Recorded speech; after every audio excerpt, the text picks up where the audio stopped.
call the meeting to order. Can I get an approval of the agenda? I move we approve the agenda as is. Can I get a second? All second. Thank you. We will now convene to... All in favor? Oh, sorry. All in favor? Aye. Those opposed? Now we'll convene to closed session for A, conference with labor negotiator Myra Perez and Robert Marical, organization SEIU. Item B, special education settlement agreement, confidential. And C, public employee performance evaluation, superintendent.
We'll call this meeting to order.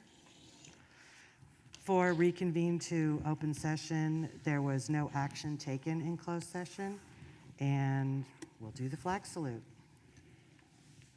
Where's the flag? Okay, you do it. I pledge allegiance to the flag of the United States of America and to the republic for which it stands, one nation, under God, indivisible, with liberty and justice for all.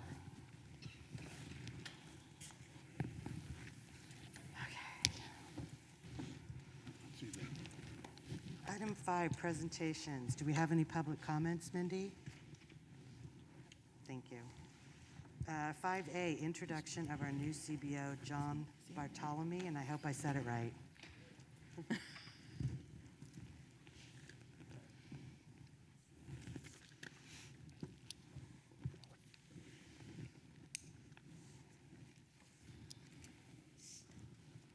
said it perfectly. Thank you. Thank you. Hello, everyone. Thanks for having me. Really looking forward to coming over. I was just telling Robert that I was working over the weekend, and I said to myself, man, I wish I could just say, forget all this stuff and start at my new district, but seeing a light at the end of the tunnel, and Robert and I have some overlap dates that we're going to be working together a little bit, or getting a little introduction to the district prior to my official start date.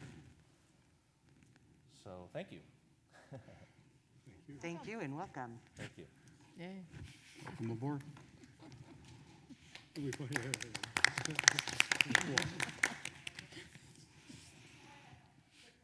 Item 5B, community volunteer recognition.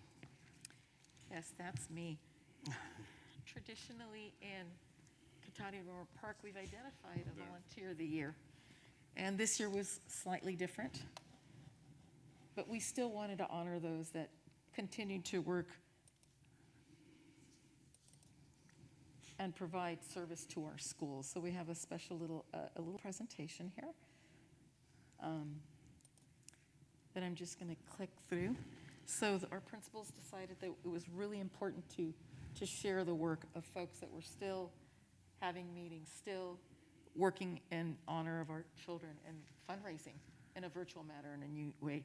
So we have our Evergreen volunteer, and we have Monte Vista, John Reed,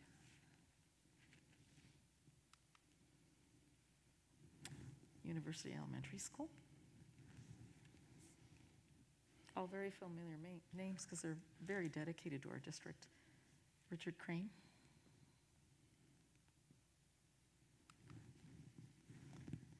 Marguerite Hahn.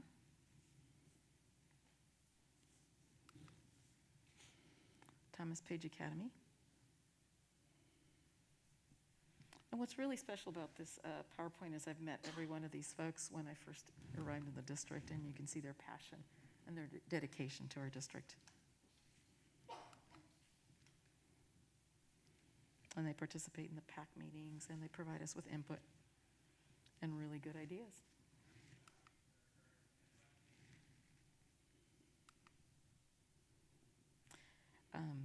Rancho Cotati High School, and I missed a Tech High School volunteer. And we just wanted to be able to honor them and show on our screen these very special volunteers. And what's going to happen next year is we'll go back to our regular practice where we'll honor and select a volunteer of the year. So you may see these people in person next year and we will honor them. But we wanted to do something a little special to really realize that these folks are still working and are still helping in our schools, and we really appreciate everything that they do for our students. Thank you. Thank you.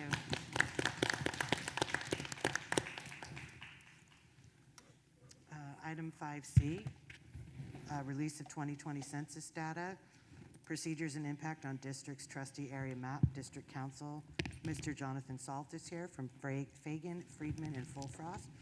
He will present to the board on required steps following the release of the 2000 census and potential impacts on the district by trustee area election. Hello. Hi. Good evening, members of the board, Dr. Perez, staff, and members of the community. I'm Jonathan Salt with F3. I think many of you remember the many, many times I was here just before the pandemic started to help the district transition from at-large to by-trustee area elections. And so one of the things we discussed back then was that every time a new census... Oh, sorry about that. One of the things that we discussed back in 2020 is that every time a new census is released by the Census Bureau every decade, when you have a trustee area election system, that new data has to be looked at and compared to your current map to decide if the numbers still work to make it compliant with the law. And so tonight's presentation is a little bit of a refresher as well as an update on what the district's potential next steps are when the census is released this fall.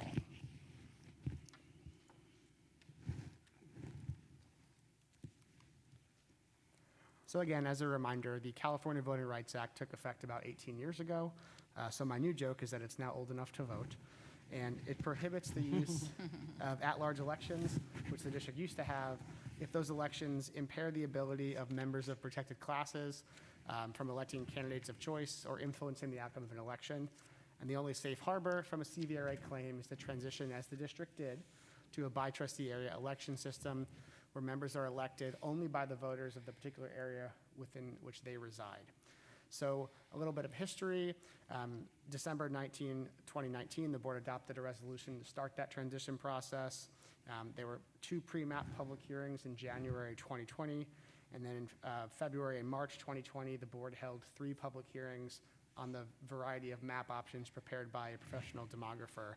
And actually, March 10th was the last in-person board meeting I attended until today. So it's nice to be back in front of all of you in this beautiful facility. And so after the board adopted that map option, the county approved of it a few weeks later. And as you all know, the new system was in place for the November election last year. And so again, the way the maps are drawn, number 1 required criteria is equal population based on the then most recent census, as well as not discriminating against minorities, making sure that race is not a predominant factor in the drawing of the maps. And then other more local requirements, the maps have to be contiguous. You can't start in one area of the map, stop, draw a new area, and say that that's the same trustee area. It needs to make sense for the community. So this is the map the board adopted. This is the map how the board is now elected. And if you look at the bottom left corner, you'll see something, second column over, it says variance, 3.11%. And each trustee area had about 10,500 or so people per area based on that census. And so what's going to happen is when the data is released, it'll be put onto this map, and we'll have to take a look at that chart again. And so if we are within a 10% variance, which is permissible, the board may not have to do anything, and you could just use the same map for the next decade. If you're outside that range, then the board might have to have a few new maps drawn, but it's not nearly as complex or as time-consuming as the original transition process. So again, as I mentioned this before, every decade you're obligated to review the new data and make sure you still have population equality. That must be done by March 1st of 2022. Ordinarily, the census data would have already been released. The district could have completed this step already, but the census has been delayed due to COVID and some other reporting issues, and so they now anticipate that September 30th is when that data will come out. But the deadline doesn't change, so it just shortens the amount of time the district has to do this review, which again is not overly time-consuming compared to the original transition. So a couple of things that you're going to have to take a look at with us by your side, of course, this fall. First, you might have seen with other local cities or counties that there are committees being formed to review census information and draw those maps. That law does not apply to school districts.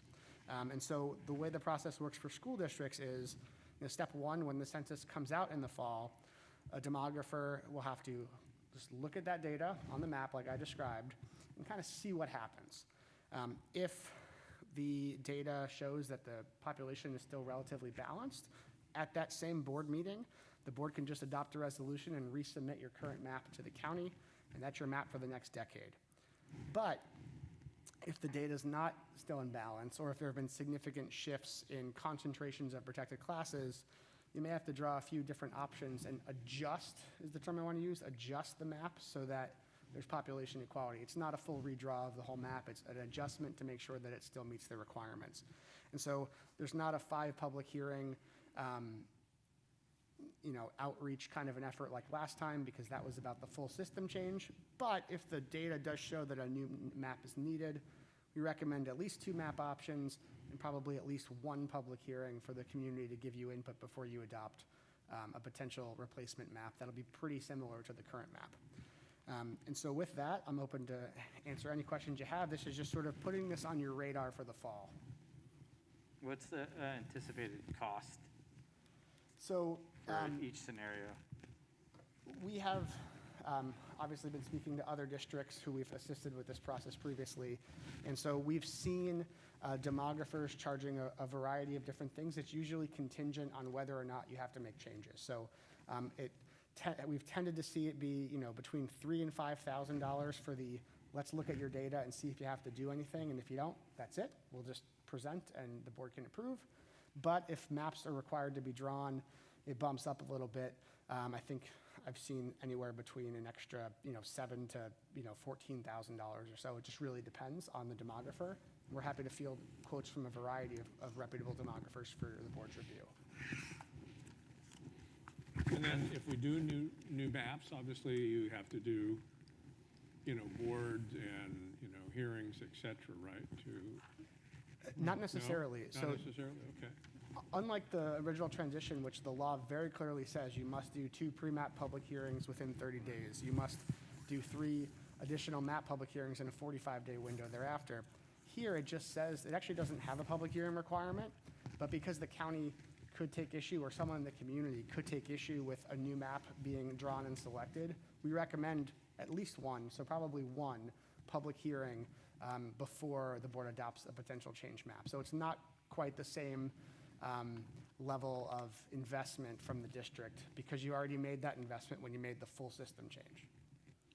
As long as nobody lives on a border where the border changed, one of the board members live on that, and then that changes, and then it's subjected to. Sure.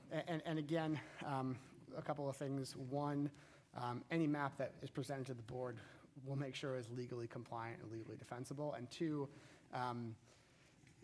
it's important to remember that what these maps are don't change where anybody goes to school. This is just who can run for board when and how the board is elected. And so it may not have as much of community impact as we might think.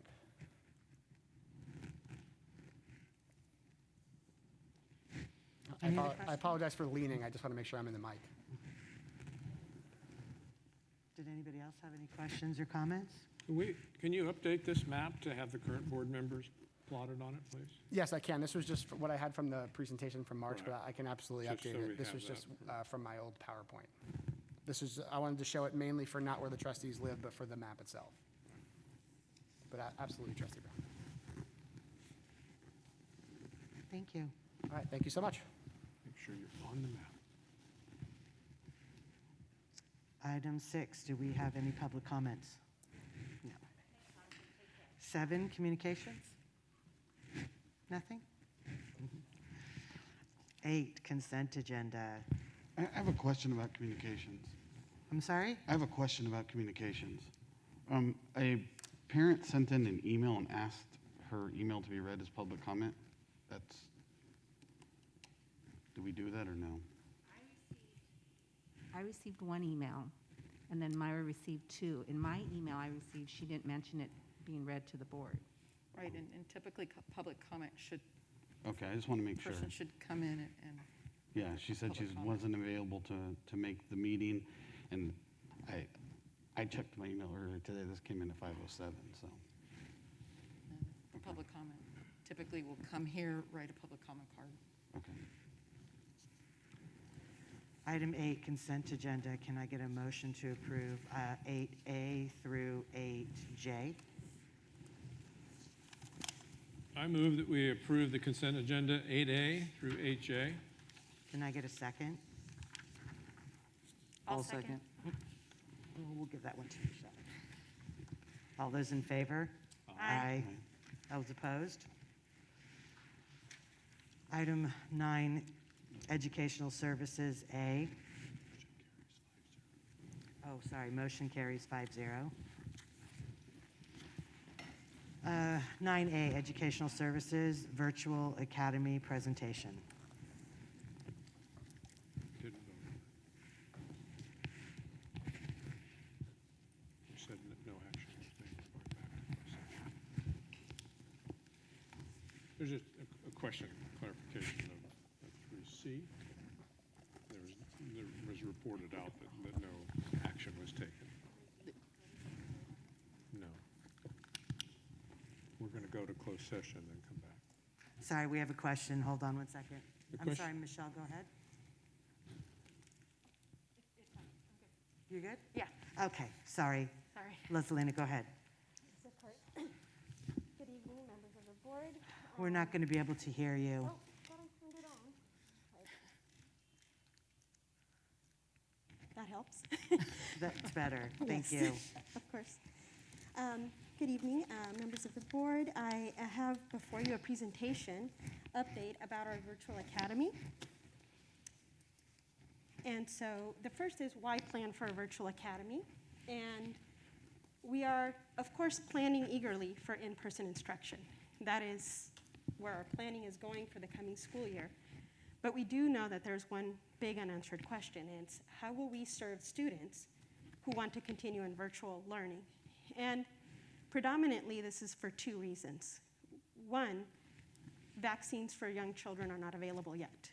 And so that is a concern for many families. And secondly, we know that for some students, learning from home, distance learning, actually served them in a very favorable manner.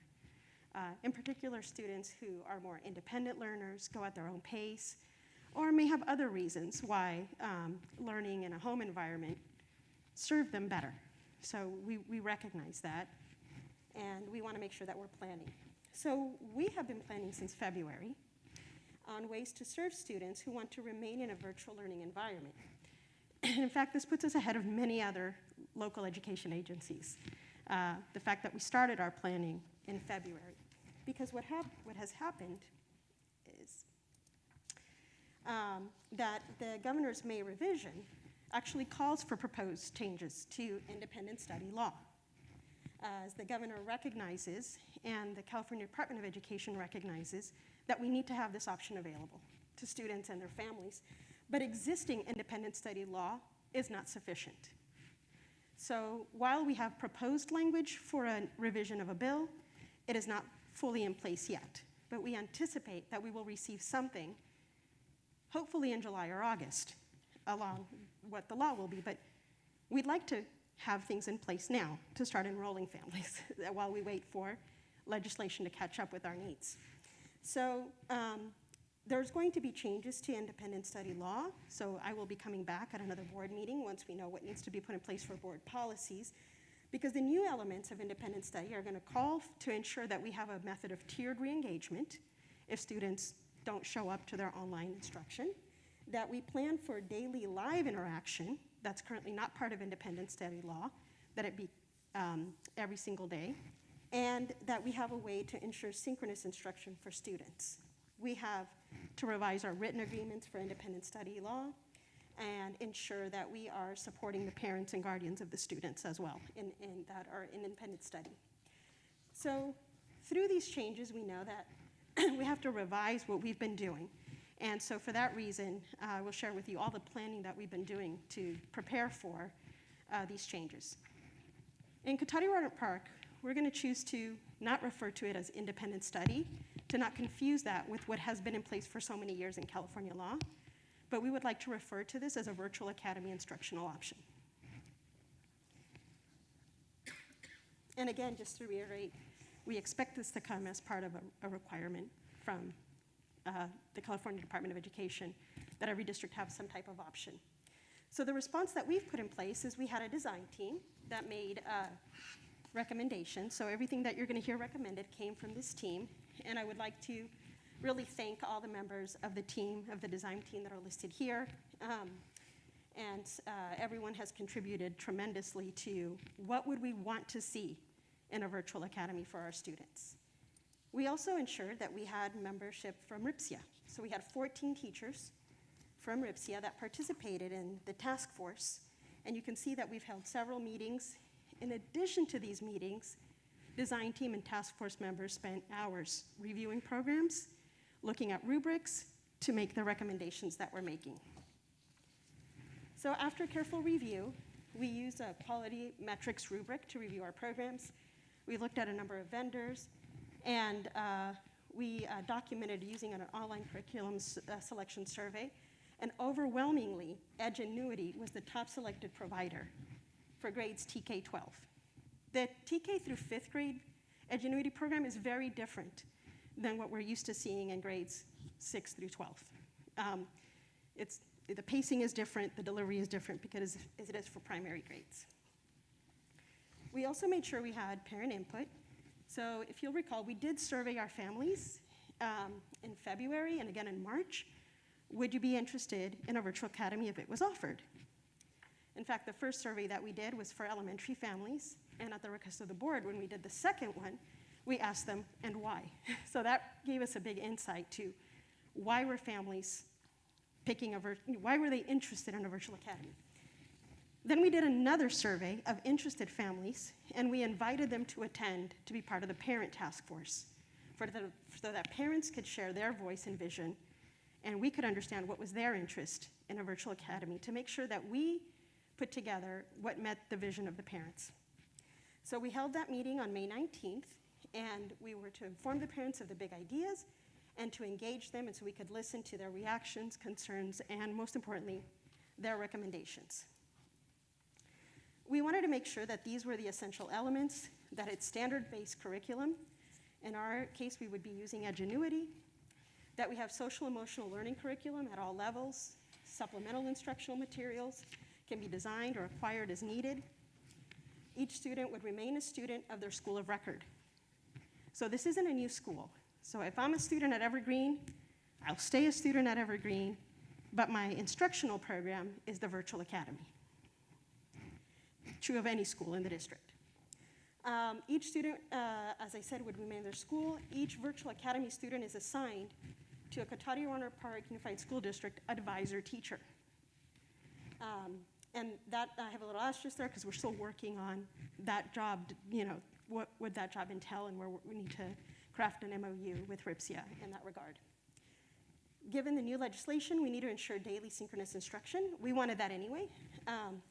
Field trips, outings, other in-person enrichment, tutoring would be available online and in person. It's open to all students. I think the number one question we've received is, if my student has an IEP, can they be in the virtual academy? And the answer is, a team will look at your student's needs, and we will make every effort to see how virtual academy placement, instructional model how could we still meet all the needs of the IEP? So that has been something that, from the design, we wanted to make sure that IEP students and English learners could actively engage in the virtual academy.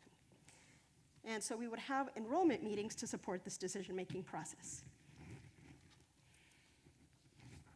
The timeline from implementation would be to begin a marketing campaign. So that's why we're here today, presenting this to you, to the board. And then we're looking to revise our board policies and ARs, but again, we're waiting for EdCode guidance on what those revisions need to look like. And our target date for open enrollment would be June 14th through July 16th, and we would be open to students outside the district as well that may find this program to be of benefit for their students. So as I said, we are needing to work on the MOU with our teachers, and then staffing will be determined by enrollment. We have professional development days tentatively set aside, and we would want to open the same day as the first day of school with the virtual academy.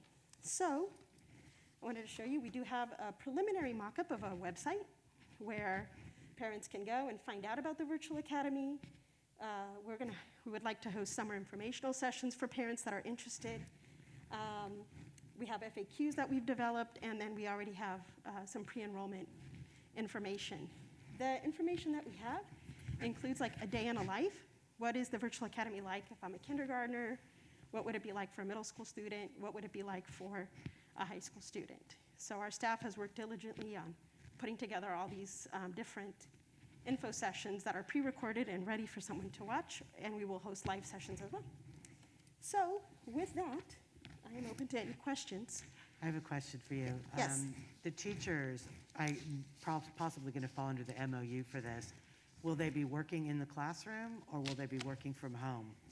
I think that that is something that we need to look carefully at. We want to make sure that we offer space in our facilities, and so we are looking at different options. We know that connectivity from home can be an issue, that having an appropriate setup to do this instruction well could be, a consideration. And so we're going to make sure that we have available space in our facilities for a teacher. So we do need to work on what would it look like if a staff member wanted to do all or part of their work from home. And so we are kind of looking at different guidance on how we might address that issue. Now, would that help potentially a teacher that might not be comfortable still coming back to the classroom, but instead of having to retire or leave, or would be able to teach from home? Yeah, so I think that those are the things we need to work on the MOU. How would interested teachers be selected? Okay. And does the ADA stay the same? In terms of collection of ADA, that's where this new bill, that we're not the bill, We the don't governor's have it yet. proposal is to have that attendance with the synchronous instruction, and how we collect that daily participation is going to be different than what we've had in independent study. And so this is also different than distance learning. This is like a hybrid of a hybrid. Yeah. This is not distance learning, but it's not the old independent study. It's something in between. Now, does this have to go anywhere to get approval, like SCO or the state? No. Okay. The next item on the agenda is for you to approve the curriculum and give us your blessing to move forward. And Dr. Perez, I'm going to be handing out a report which basically encapsulates all of the more detailed information on the virtual academy for you to review. Thank you. What's it like for a student to go back and forth between in-class learning and virtual academy? So we want we would want students to try this for a time and work out any concerns that they might have. But if it isn't the right fit, we definitely want them to be able to quickly transition back to their school of record. So again, I think that the governor's bill will have some language around that reentry model. What has happened in other districts is they wait until a grading period has ended, trimester or semester. But I think we probably want to work more proactively and not wait for a student to have significant issues in the virtual academy. Likewise, if a student is in an in-person brick and mortar setting and finds that this might be a better fit for them, we would want to be able to see how we could give them that option as well. And then, go ahead, Mark. You have a quick- I know we saw there was a survey of all of the elementary schools that drove this, like 23% don't want to send their kids back and would prefer this. Do we have a district-wide survey results, including the secondary schools? So the very second survey was of all of secondary, and the response for wanting a virtual academy was lower than for elementary. Okay. But we also think that there are factors that impacted decisions parents might have been thinking about while we were still deep in the purple. And what we want to do at this point is ensure that we are following the requirements of making this available and having everything in place, and then opening up enrollment. But we haven't since done another district-wide survey, because at that point we feel like it's just time then to offer enrollment. Like, if we're gonna, at this point, we're ready just to say, if you're interested, here's the process for you to enroll. I have another question. What about students that require additional services, like say a student needs an aid, requires an aid, and then they're doing the virtual academy? How does that work? Yeah, and I think that's where working with the Director of Special Education, and we've had our experts in special education very involved in the design of the virtual academy. A meeting needs to be held with the family because it would require revisions to the IEP potentially. And so that's where a team needs to determine, is this the best setting for a student given their specific needs? So in the example of a one-on-one aid, I think that might be difficult. But if it's an issue of accessing, say, speech services, that would be very possibly done. And they'd be eligible to play on any sports teams as well? Yes, that has been in independent study law. We want to make sure that that continues to be available for students, as well as other activities that might be happening on a campus, because they do remain students of their school. And the parents could actively participate in their school's PTA, school site council, family nights. It's just the instructional program is through a virtual academy. So I have a question. So let's say I live outside the district and I see this program and this fits my child perfectly. What school do I feed through? Yeah, I think those are the things that we're going to look at as we begin to take those next steps. So I'll be working very closely with our Director of Student Services and Cabinet to take a look and determine, well, they first need to be attached to one of our schools. Which school would that be? Because that is effectively, if the student were to disenroll from the virtual academy, would they go back to that school, or would they go back to their previous district? We don't know. But we want to make sure that we have everything covered. Kind of like an inter-district transfer in type thing. Yes. And then if I know there's parents that, and it's a choice, and it's valid decisions that homeschool Yes. their children. This could be a viable option where they don't have to do the curriculum. Correct. And if they do this, they could use this in lieu of homeschool. So Yes. I don't believe we get ADA for homeschool, or we do? No. No, we don't. No. No, so they're opting out. So I mean, that's an opportunity to add students back possibly. The biggest problem you might have is this might take off.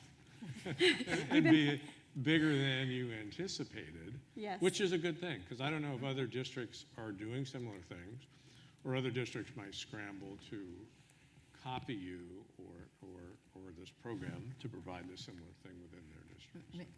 We feel very confident that we've put together a very comprehensive planning. I'm sorry, Dr. Perez. And there was, no, not at all. There was a little bit of a hesitancy in Sonoma County. They're saying, well, what are you doing? And we were ahead of the game. So there might be an interest, and we could have partnerships out of this. Other districts that aren't able to, a smaller district that isn't able to offer virtual academy could join us. Yeah, and we've been working with a national expert. Our consultant, Dr. Vanderploeg, has been instrumental as well in helping us with guidance, as she has expertise across the country and internationally in helping establish virtual academies. So we feel very prepared for this. Good, thank you. Could this help with, if there's another like fire season, smoke event where kids aren't going to school, would we be able to easily transition to distance learning easier if we had a virtual academy? So the kids, could still stay at a one-to-one technology and, continue, so we don't lose days basically. Yeah. And the kids could stay, just basically go back to virtual academy type curriculum. I think that would be more of a distance learning platform, because if I'm already in a regular classroom and I have my regular teacher, this is a different curriculum. It's a different programmatic pacing. And effectively, California is ending distance learning at the end of this month. And so I'm not sure what will be available for schools in California in the event of school closures due to fires and things of that nature. To my understanding, we are sunsetting distance learning, and so I'm not entirely sure that the virtual academy would be the place where a student would go, because those are short-term types of situations that impede a student from receiving instruction. And this is more long-term. Yeah, that's kind of what I was thinking about, earlier when I was asking about, could a student go in and out of virtual, the virtual academy? Because then, there's that, it could be a block of a week or two where, kids are at home, or maybe families are displaced. So, if we have the infrastructure and we have the curriculum, then, I think it would be very advantageous to be able to pivot a student or, a group of students or whoever to do that, because, maybe they might have to move away from the district because they're evacuated or whatever, and then they can just switch to the virtual academy and then come back. I think that should be pretty important, because I feel like that's gonna be an event that happens, you know, yearly for us. Yeah, I think in our area, we need to look at those unique considerations. Because there's going to be changes to independent study law, because under current independent study law, we could put a student on a short-term independent study contract. At this time, it is unclear to us what will happen to those short-term independent study that we've done when a student leaves the country or has to be out of school, maybe professional athlete or student actors, or for different reasons, students do independent study for short-term. We're still waiting for clarity on the impact to our traditional use of short-term independent study, given this new law. And so when we receive that clarity, we're going to make sure that we have options for our students.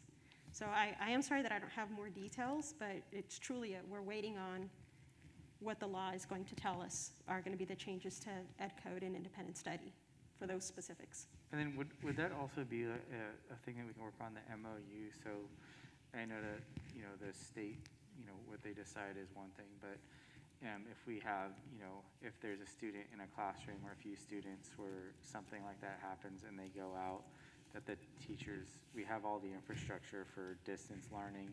If we could switch to something like that, and maybe it's not like distance learning, it's virtual academy, but with their home teacher, it's just pretty much the same thing, but just labeled differently to, get us through those, these weird times that we have to deal with. And I know like some students, they don't live, right here in Rohnert Park. They might live more in the outskirts or different areas that are more prone to being evacuated or, Yes. I think we do need to look carefully at those, given our situation with the fires. Definitely, I think that is unique to our area. Independent study does call for a master contract agreement. So it's typically not a short-term, when we're fully putting someone on independent study, it tends to be for a longer period of time, unless right off the bat it's going to be just for these few days. But I greatly appreciate your questions because, in fact, those are the details that we need to continue to work on as we develop this. So our planning thus far has been for the families that want this to be the option. Like, this is the instructional model. But I will definitely go back to the team and look at, what can we do? And then, of course, this is all part of our teachers' contracts as well, and what would they be required to do in those instances. But I very much appreciate, hearing the different needs in our community and how could we address them. Is there a minimum number or a maximum number of students we need to make this work? I don't believe so. I think that even in the smallest of numbers, we would just have much fewer teachers that we would need. But the curriculum is such that we would just end up with a small group if it was really small numbers. Okay. And then you said they would still go on field trips. Would they be going on, if I was a student enrolled at Evergreen in 3rd grade, would I go on the Evergreen 3rd grade field trips, or is the Virtual Academy going to do their own field trips based on what they're learning at the time? Because they may not be doing, Correct. Let's use 4th grade. They may not be doing the Gold Rush the same time the elementary school is doing the Gold Rush. So how, is that still in development, or how would that work? We're thinking it would be more with their Virtual Academy fellow peers, as Okay. these are students that are in a similar instructional setting, and it can be, we can design field trips that are across grade levels, so families can participate as well, with across more than one grade. It is our hope that this would be part of the teacher's job, would be to, so they are not designing the core content lessons, those are coming through Edgenuity. So we are hopeful to have the teachers plan those field trips and outings and other experiences for their students. And can they, like a classroom teacher, can they slow the curriculum down or speed it up based on how a certain grade level or group of students is doing? The curriculum is self-paced. Okay. So really, as a student finishes one lesson, they move on to the next one. The role of the teacher is to help navigate through any road bumps, any needed tutoring, or if a student just isn't making adequate progress. But one of the wonderful things about independent study is you do work at your pace. Okay. And often students can test out if they, take an assessment, they can skip certain parts of an instructional unit if they already mastered that in advance. So it's really great for independent learners in that manner. Are AP classes offered for high school students still? I believe so through Edgenuity. Okay. Yes. And then it says here that you want to have a .5 FTE assistant principal. Yes. So is that who would handle any disciplinary Yes. or non-teacher related stuff, not the principal from the school in which they're enrolled? Correct. And also there's teacher evaluations that Yeah. need to take place, supporting families, supporting the students.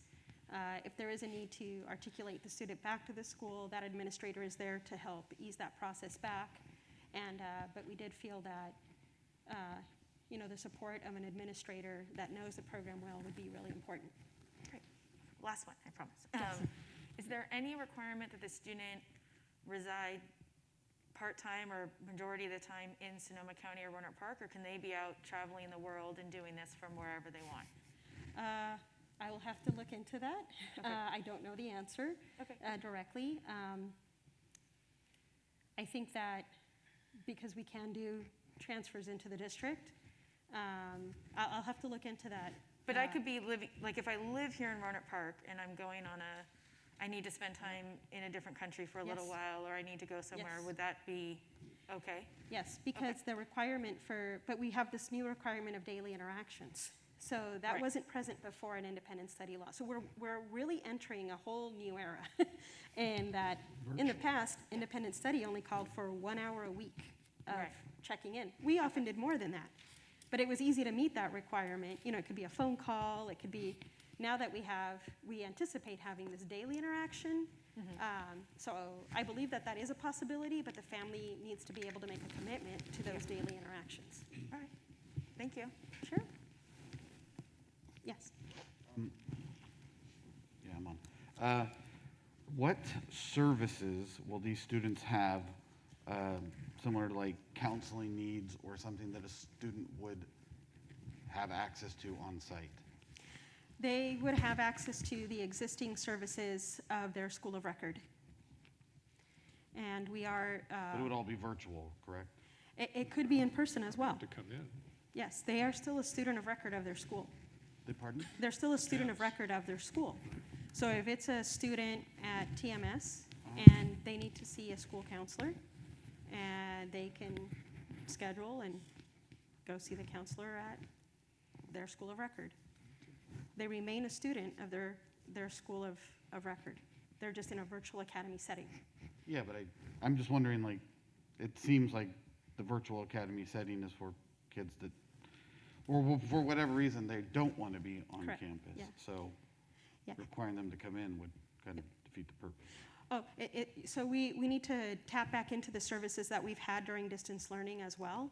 And, we've had existing supports in a virtual environment for social emotional needs. Okay, so the service part of the distance learning would still remain active. Yes. Is this just for next year, or is this like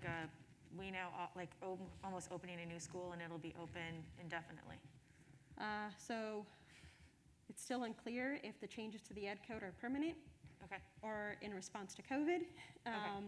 So those are the details that we're waiting to get more information about. because we're paying this with ELO money, right? Correct. Okay, for 2 years. Yes. Okay.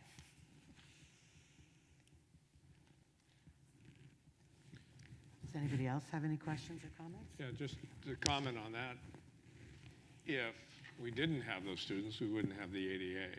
So, it's viable if the program keeps going to continue ADA, because ADA is the magic token that Yeah. this individual and others, to keep us fiscally I agree. stable, so. Oh, I think this might be a magnet pull from other areas. so. So do I. Yeah. Yeah, As long we've as been they very don't excited. copy this and, Yeah. and create the same thing, which, Yes. They send in sleeper agent children to observe. I do, one we'll more patent question. it. What metrics will we use to determine if this is successful? So Yes. is there a certain scores that these kids need to have on their state testing, or is that a consideration at all, or how are we going to determine? We have a number of metrics that we will look at, and I know Dr. Perez has provided you with the written report. I'm going to also want to send you the electronic. When they're inside the report, there's many links embedded. One of them is all the metrics that we will use to evaluate the effectiveness of the virtual academy. Okay. And things such as daily participation, our local benchmark assessments, the assessments that are embedded in the program, the attrition rate, even things like how often we have discipline issues, we have a number of different metrics that we are going to look at to determine where we need to improve as we go through the process, and at the end to reflect back and evaluate where was this effective and what needs to be modified moving forward.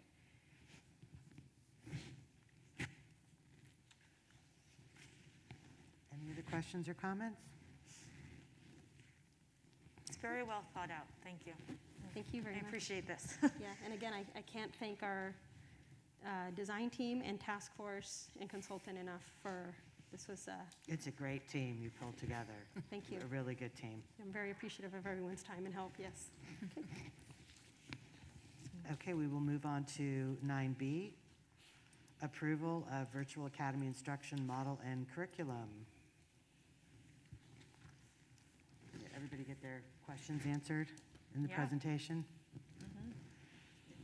Can I get a motion to approve 9B, approval of virtual academy instruction model and curriculum? I'll I make- motion that we approve 9B, approval of the virtual academy instructional model and curriculum. Thank you. Can I get a second? I'll second that. Thank you. All those in favor? Aye. Motion carries 5-0. You didn't ask opposed.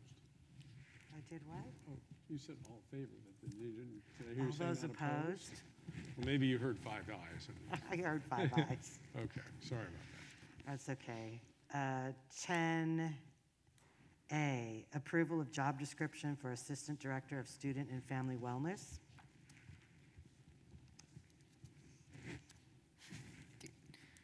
Dr. Perez, would you like to speak about that one? Yes, and I'm realizing I should have just stayed up there.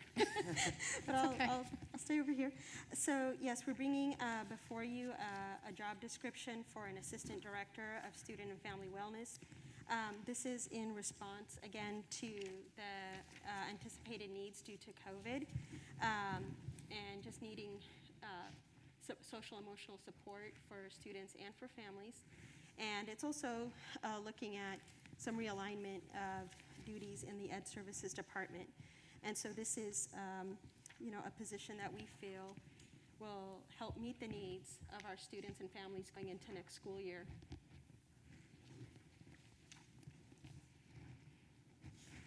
Does anybody have any questions or comments?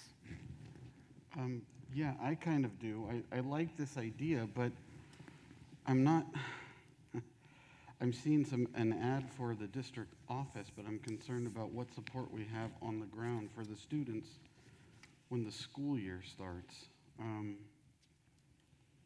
I know when my daughter went to TMS, I wrote this down to make sure I said it right. I think that the only counseling that was available was for, assessment and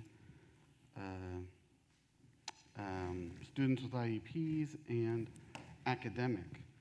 So I'm just kind of concerned that we're top heavy on this when kids are going to be coming back from the pandemic, and an assistant director is going to be great, but I think we're still short on counselors and people at the actual schools themselves available for these needs.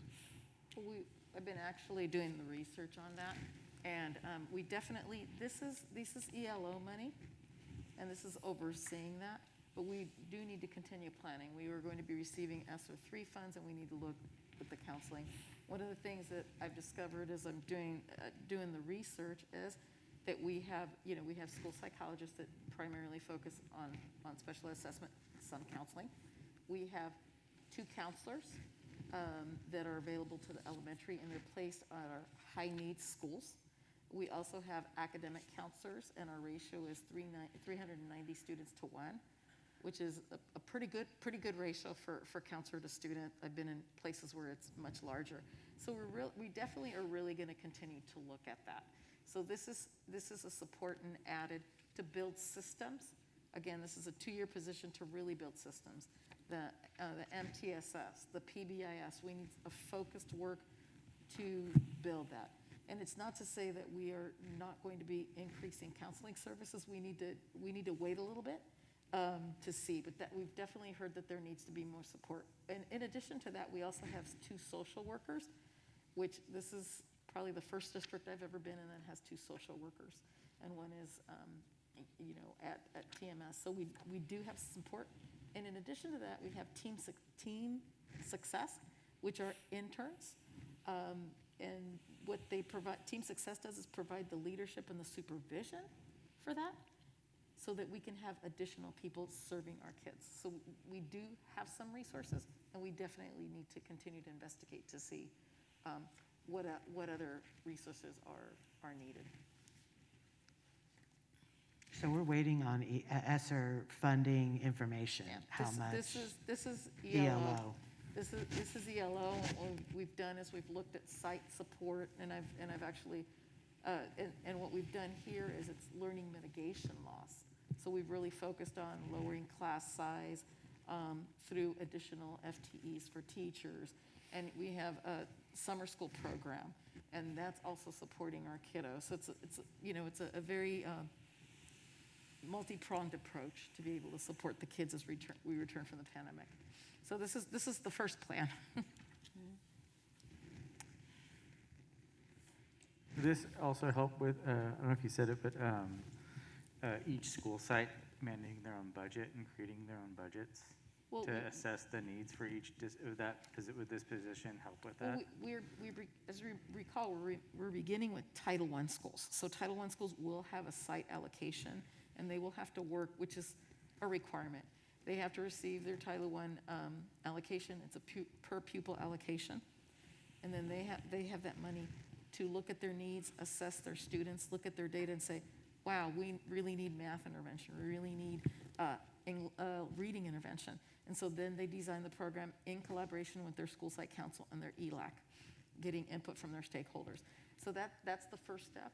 And we do need to look at, to see that. We're still proceeding, as we're transition, we'll take a look at that.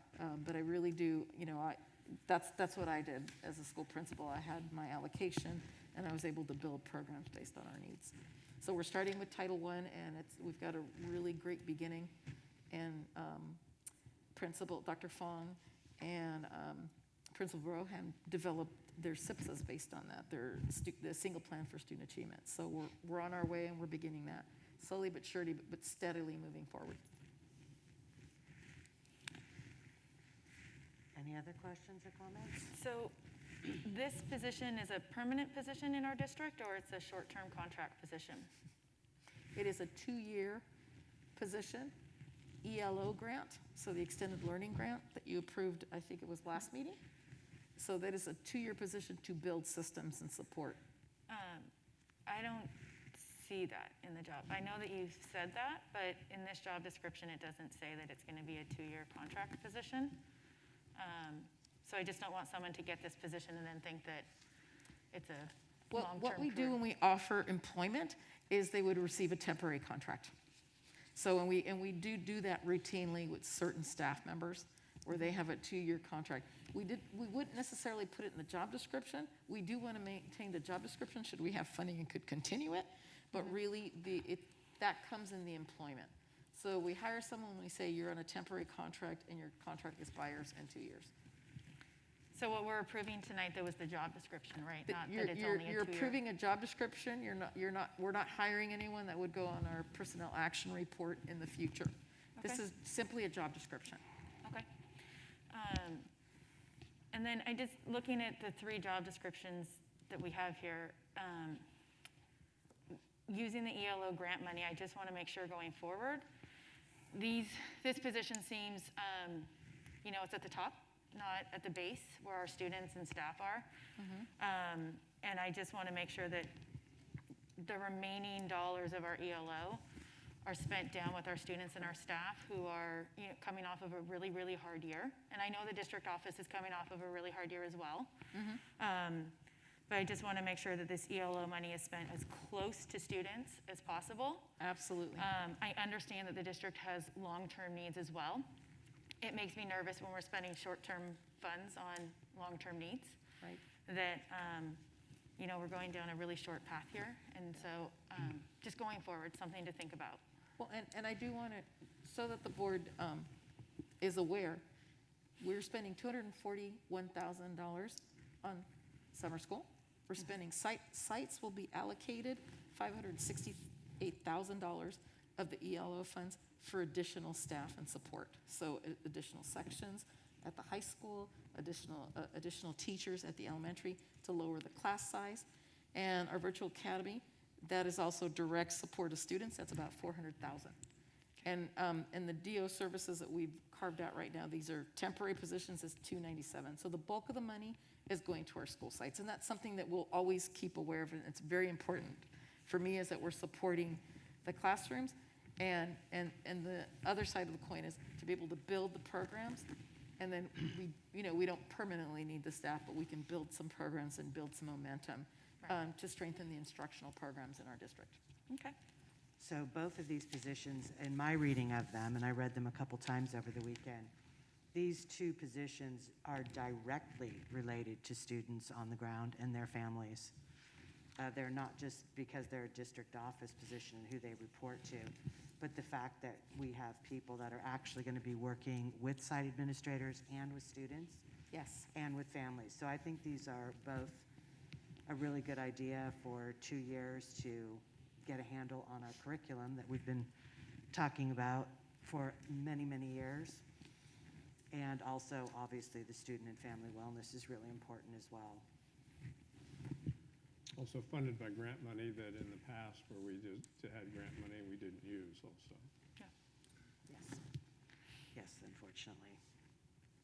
So there is a site psychologist available right now for TMS, is what you're saying? Yes, I am happy to share the chart with you of the different allocations. We really look at the needs of the school and then identify. And then we've added additional sections based on the needs of the students. Well, I do think it's a good idea for long-term, but my daughter and family experience at TMS and at high school for psychology and counseling help has been that the resources are not there. They're available for academic stuff. So I think this is going to the top instead of starting on the bottom. What the kids need. I don't see an assistant director of students, family wellness being at the high school or being at the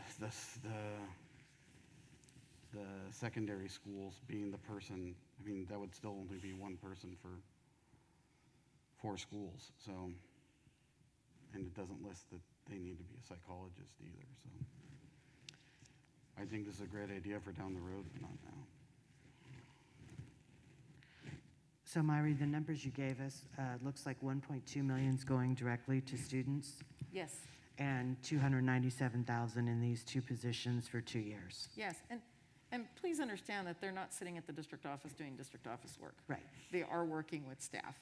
So this position, this assistant director position is really a position that works with counselors, is reaching out to families and students and connecting with the community to build systems.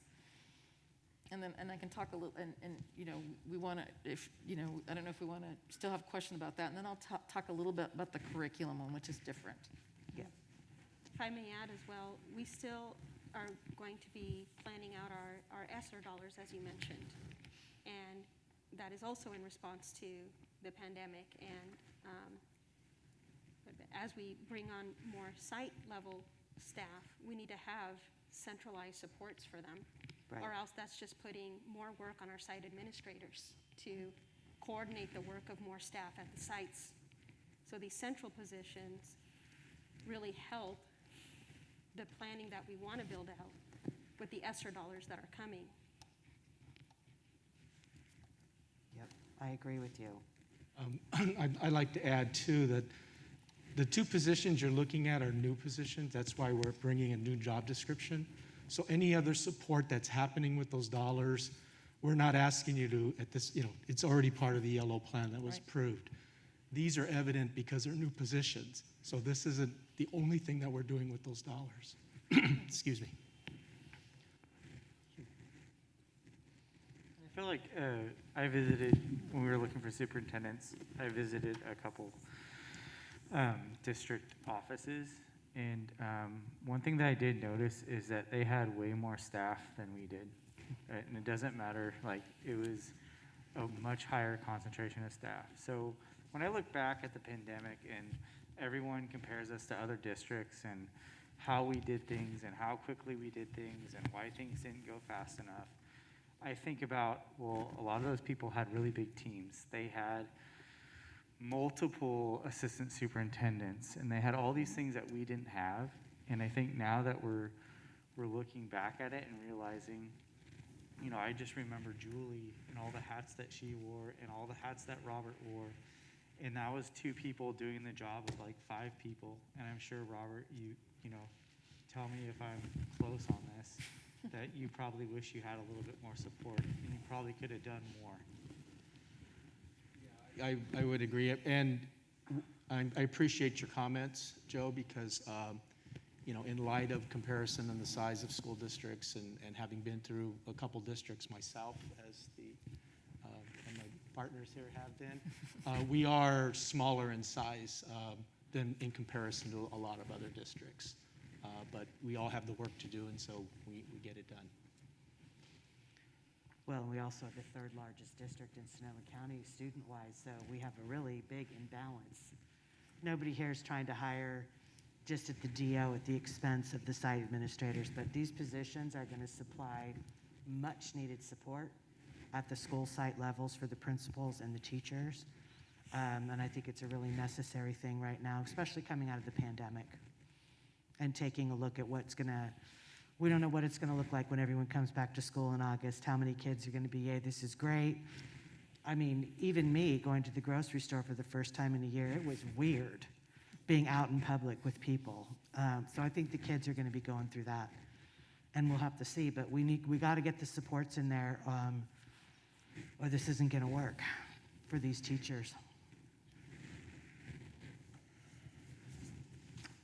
So, any other questions or comments? Yeah, I do just want to say, from personal experience with family members, I know for a fact that there's not a full-time counselor or psychologist at TMS. So that is a Title I school. That is a need. I just think it's in the wrong place at this time. Any other questions or comments? If not, can I get a motion to approve 10A, approval of job description for Assistant Director of Student and Family Wellness?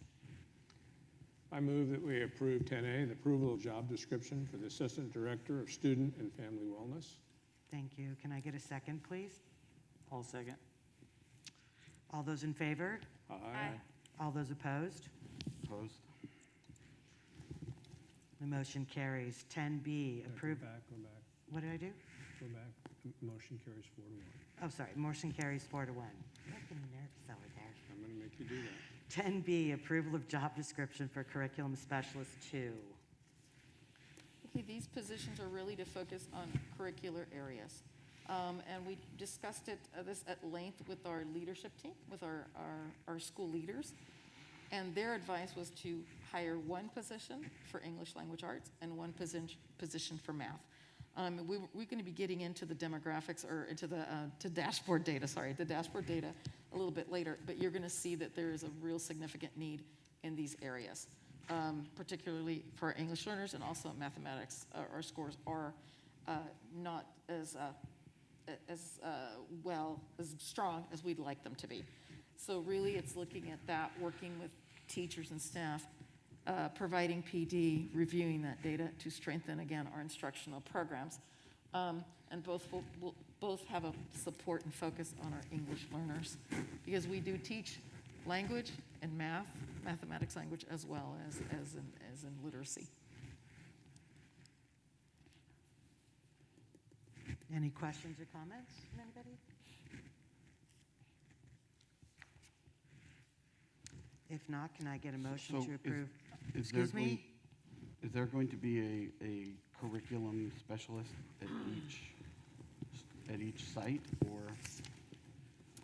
These are two curriculum specialists that work with all the sites. So they will be directing the departments at, say, the secondary schools? Yes. They will also, for example, last week we had presentations where principals talked about articulation. So a curriculum specialist could be the person to organize that vertical articulation where fifth grade teachers are meeting with middle school teachers to talk about, the importance, what strategies are the most important for the middle school students to have when they enter middle school. So they could facilitate a variety of those and also facilitate task forces in the different curricular areas, which is quite common in districts where you have an ELA task force, you have a math task force that work on the standards and working on the mathematical practices, on literacy instruction, language development. And these are ongoing committees, so this will allow some facilitation of that work.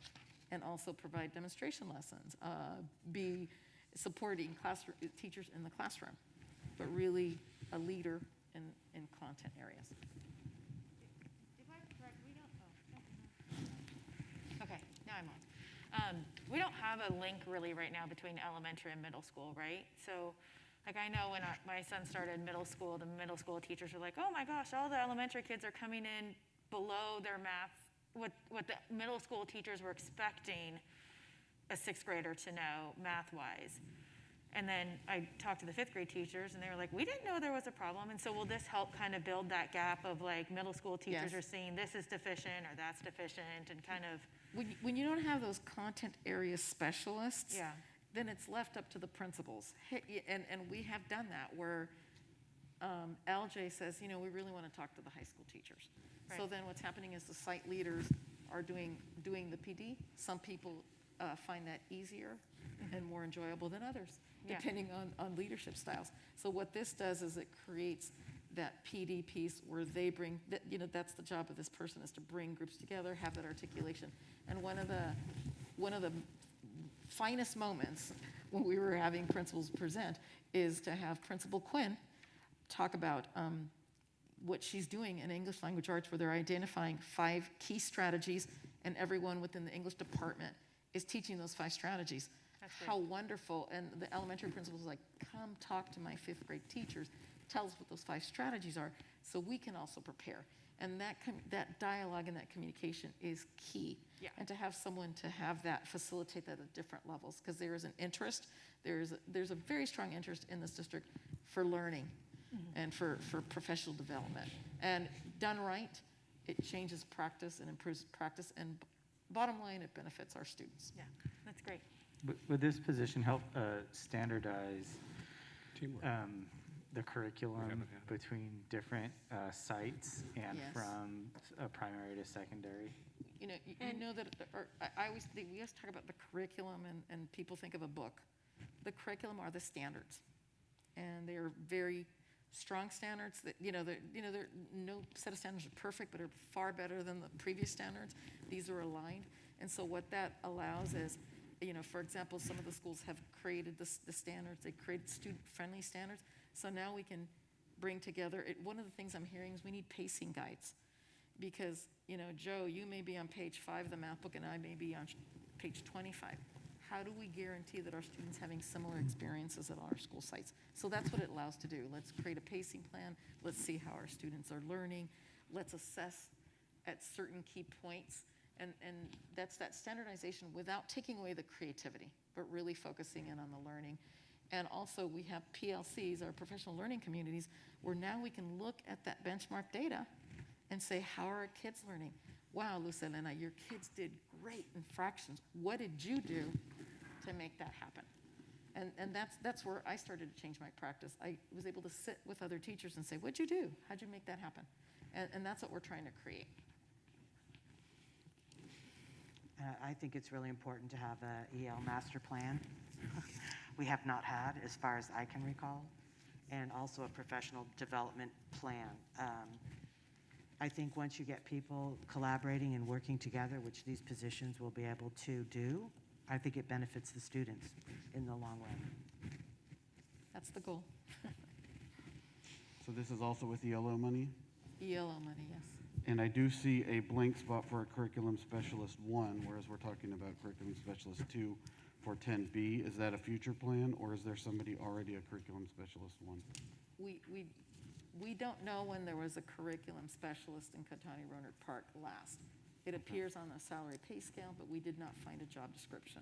Okay. So what we're doing, as you see with some of this process, is we're filling in the gaps. We have these titles in our salary pay scales, but we don't have the job descriptions. So we're filling in the gaps. And, as you know, there are many job descriptions in a school district, and we don't necessarily have a position for everyone.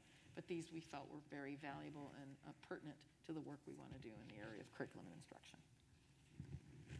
So there will be a plan to fill these in as we go forward with the curriculum Based on specialist. need, yes. If we need them, we'll fill them. The other thing we're trying to discover is what, right now, when we read it, it says 1 and 2, and there's not clarity as to what a 1 or a 2 is besides the difference of days. So that's the other thing that we want to dig in deeper and say, is a curriculum 2 specialist more of a leader, and do they take on other tasks? So that's what we're going through the process and learning. Any other questions or comments?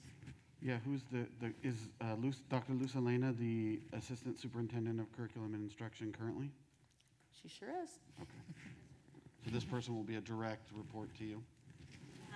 It will directly support the work of the curriculum committee, so yes, they'll work under my supervision and direction. This year, we were able to establish a curriculum committee that's representative of every school site, and we have surveyed them, and we feel very strongly that we need to serve their needs. So it's to directly support the work of the curriculum committee, which again represents every school in the district. Okay, but it does say this position is directly responsible to the position that you. I would be their supervisor, yes. And we plan to bring those reports to the board on an ongoing basis. I really feel it's important. You are supporting us with these decisions, and now we want to be transparent and show you the work. And one of the things that'll be really, that I do want Dr. Bettis to present is the survey result, the curriculum survey results, because there is a need, there is an interest. So we'll be sharing that information as we get it, and we're able to look at the data and review the data. This is exciting. If there are no other questions or comments, can I get a motion to approve item 10B, approval of the job description for curriculum specialist 2? I'll make a motion to approve 10B, approval of job description for curriculum specialist 2. Thank you. Second that. Can I get a second? All I'll those in second that. favor? Aye. Those opposed? Motion carries 5-0. Perfect. 10C, approval of job description for Director of Technology Services. Yay.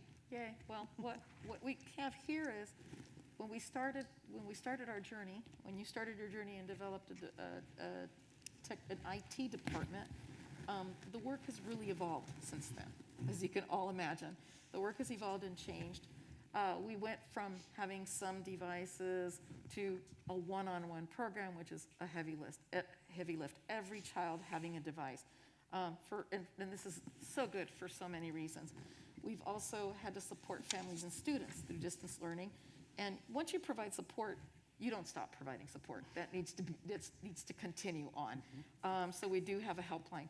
Also, what's happened is we have additional platforms. We may have had 1 or 2 platforms in the beginning, or a student data system to support, but now we have Seesaw, Hair Desk, what have you. And remember, also when we went hybrid, then we included the polycams. So then our equipment has exponentially exploded. At one time, a supervisor position was fine to supervise the department, but really what we have now is someone that's really doing director work.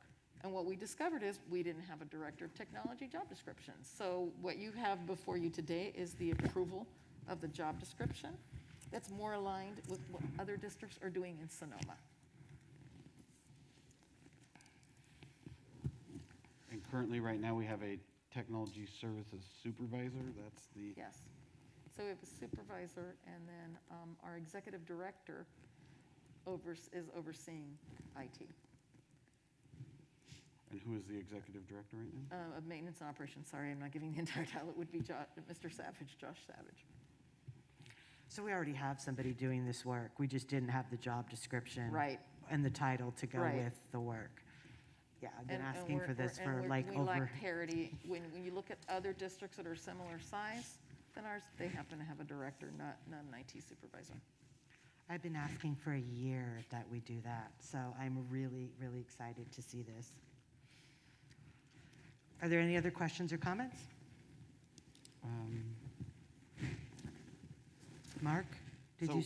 is this position going to be open and available to internal people to apply to?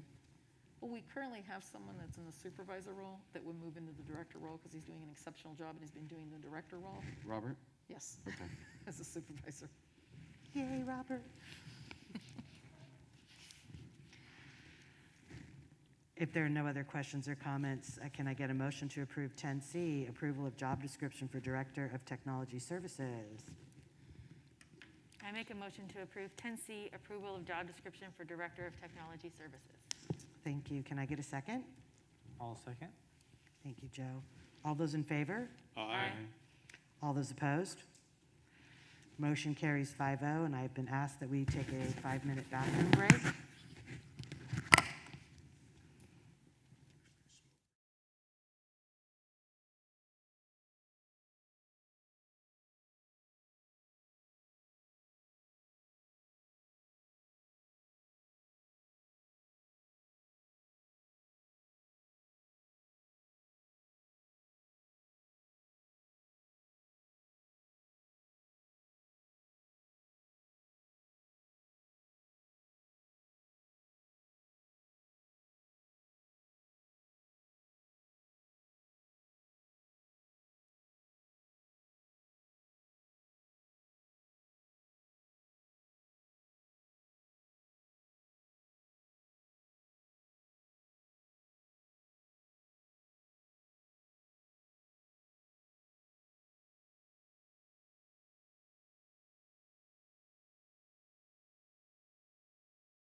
Reconvene to open session.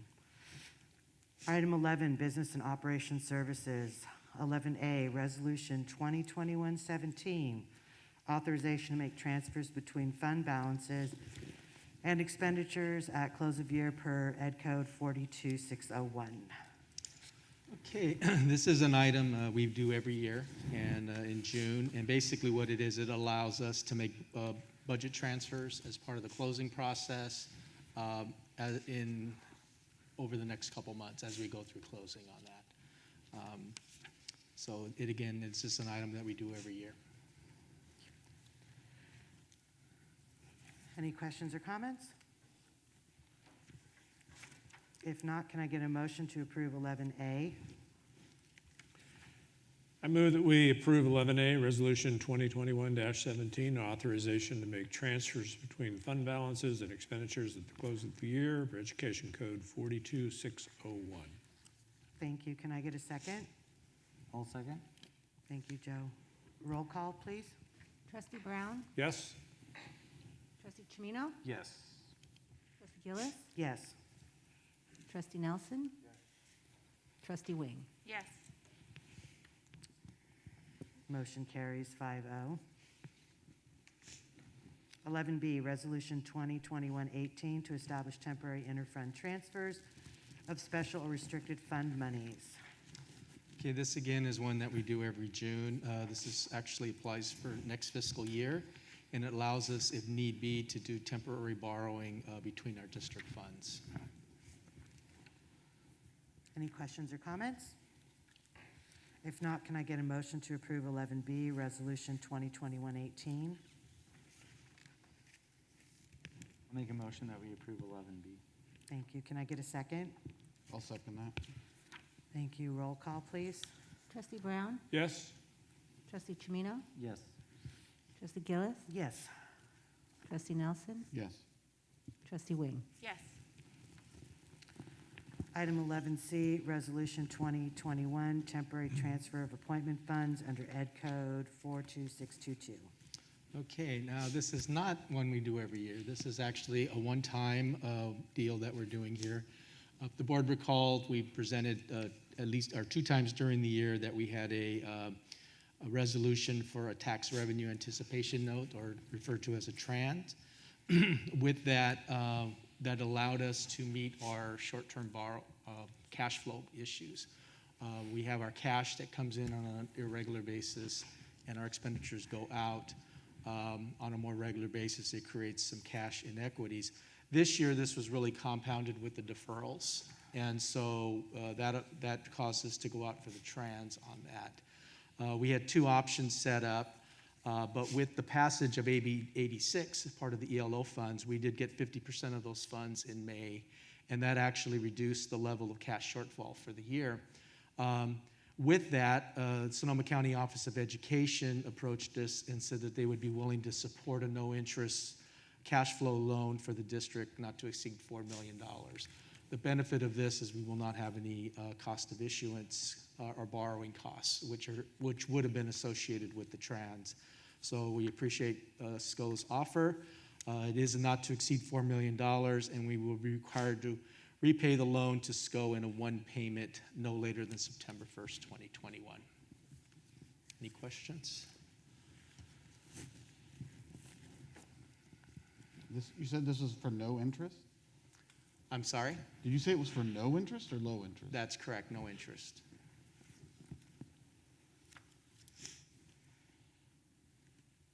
Any other questions or comments? If not, can I get a motion to approve 11C, Resolution 2021, temporary transfer of apportionment funds under Ed Code 42622? I make a motion that we approve 11C. Thank you. Can I get a second? I'll second that. Thank you. Roll call, please. Trustee Brown? Yes? Trustee Chimino? Yes. Trustee Gillis? Yes. Trustee Nelson? Yes. Trustee Wing? Yes.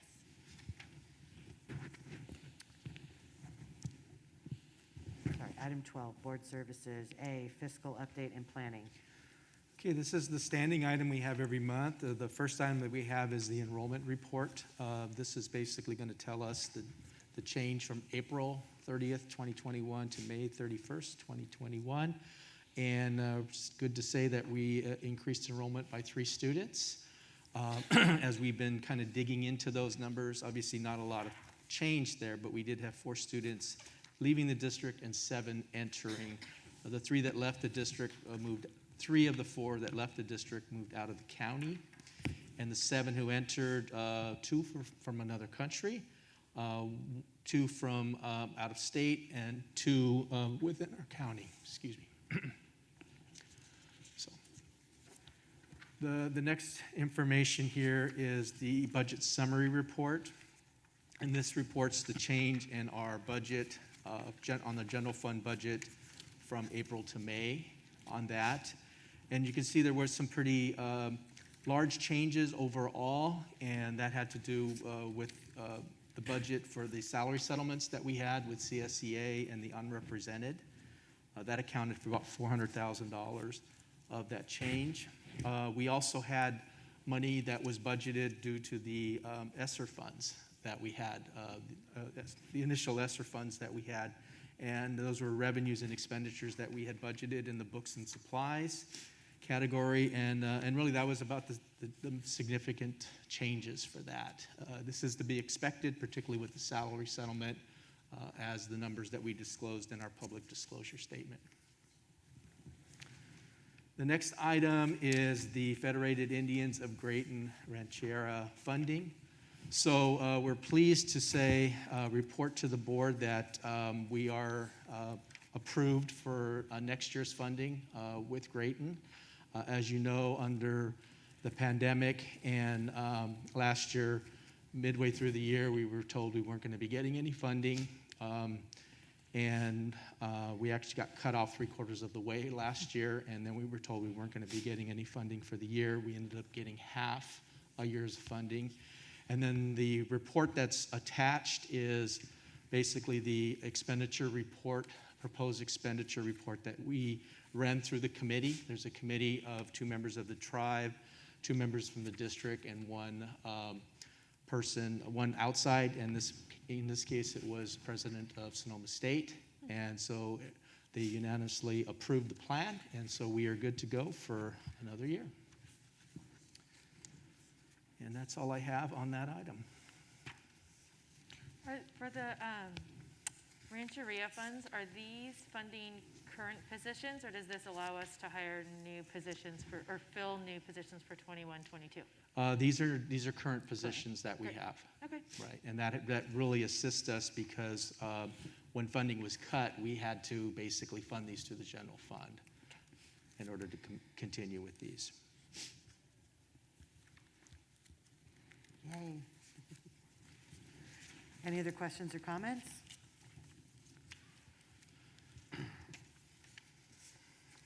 If not, we'll move on to 12B, public hearing on preliminary LCAP for 2021 and 22.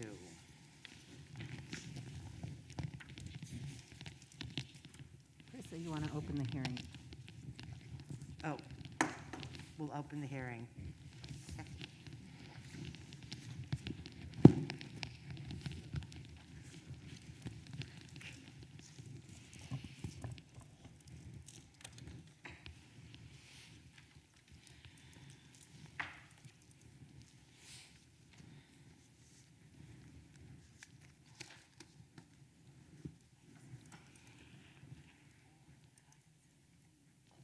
Well, hello again.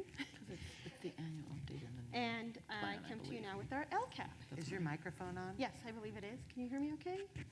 No, I have it on. Okay. Is that better now? Yes, yes. Okay.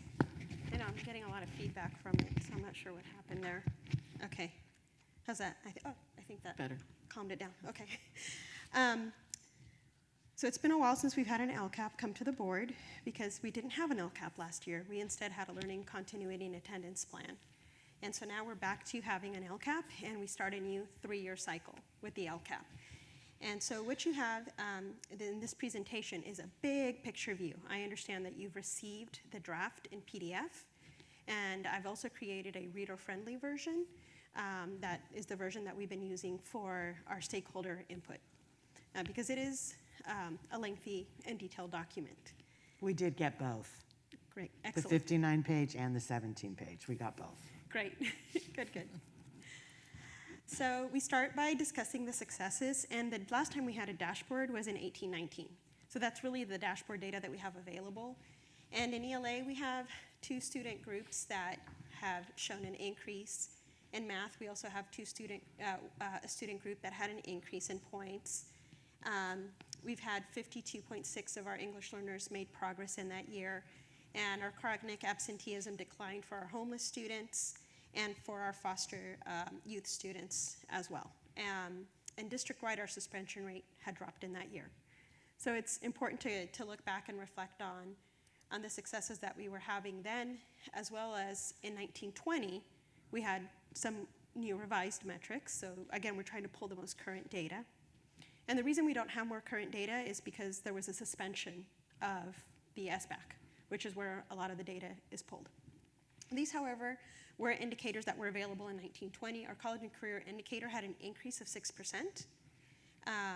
Our graduation rates showed an increase specifically for socioeconomic disadvantaged students of 2%, and our high school had a 0.4 dropout rate, which is a decrease of a full percent of dropout, 1%. So that's really great that we've really decreased our dropout rate. In addition to that, I wanted to add where successes do we have in 2020, 2021. We're still awaiting the bit of data that we can collect, and so we will have that reported based on like our EasyCBM data, Lexia data.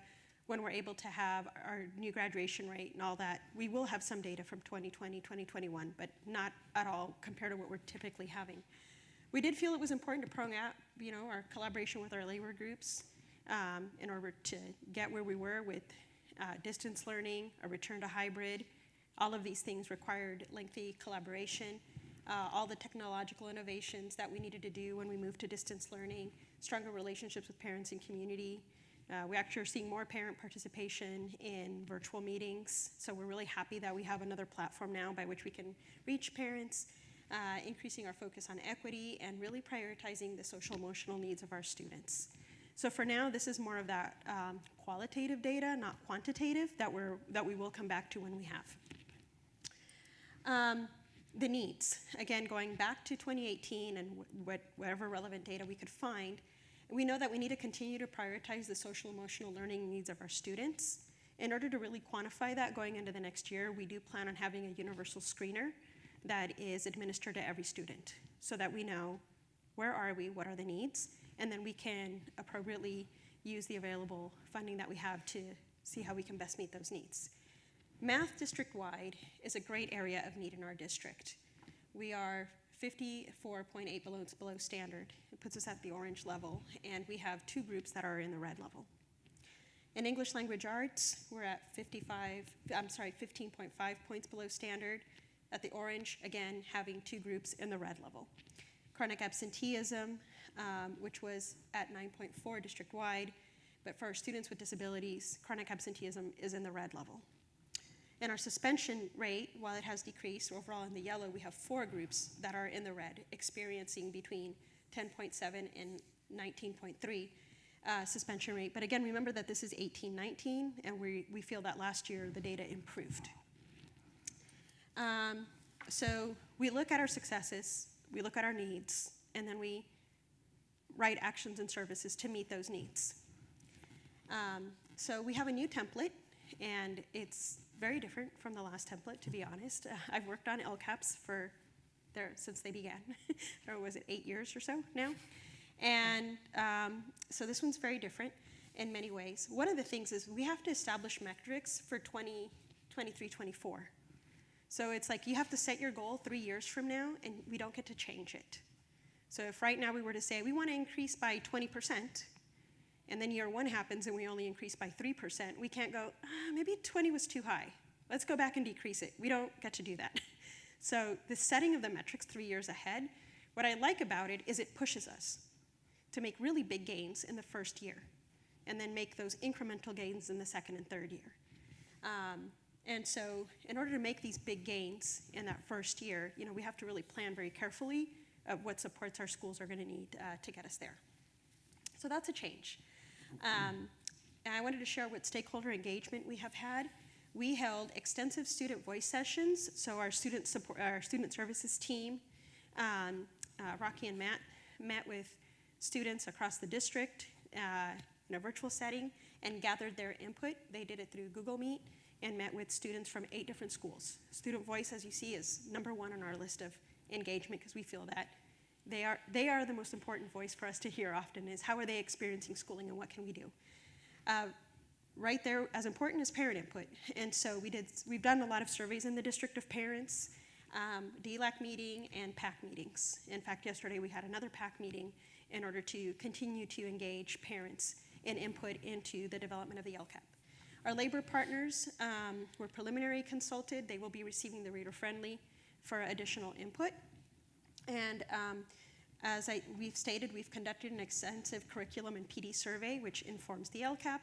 And we've consulted with site leadership, and we had a consultation meeting with our SELPA to address and look at how are we meeting the needs of students with disabilities. So we have 5 goals. We've had 4, and we've added a 5th one. And the first one is, of course, to ensure that we have relevant and rigorous curriculum for our students. That's the big picture. How are we doing academically in our core content areas?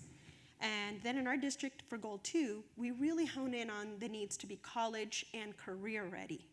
And so we're looking at that through the lens of what needs to happen in middle and in high school to ensure that students are ready for college and career. So metrics there tend to involve graduation rate, A through G completion, AP pass rates, those kinds of things, as well as CTE pathway completion, which is more of that career readiness. Goal 3 is about creating and maintaining optimal learning environments for students and staff. So here think safety for students, our facilities, and the social emotional wellness of our students and staff.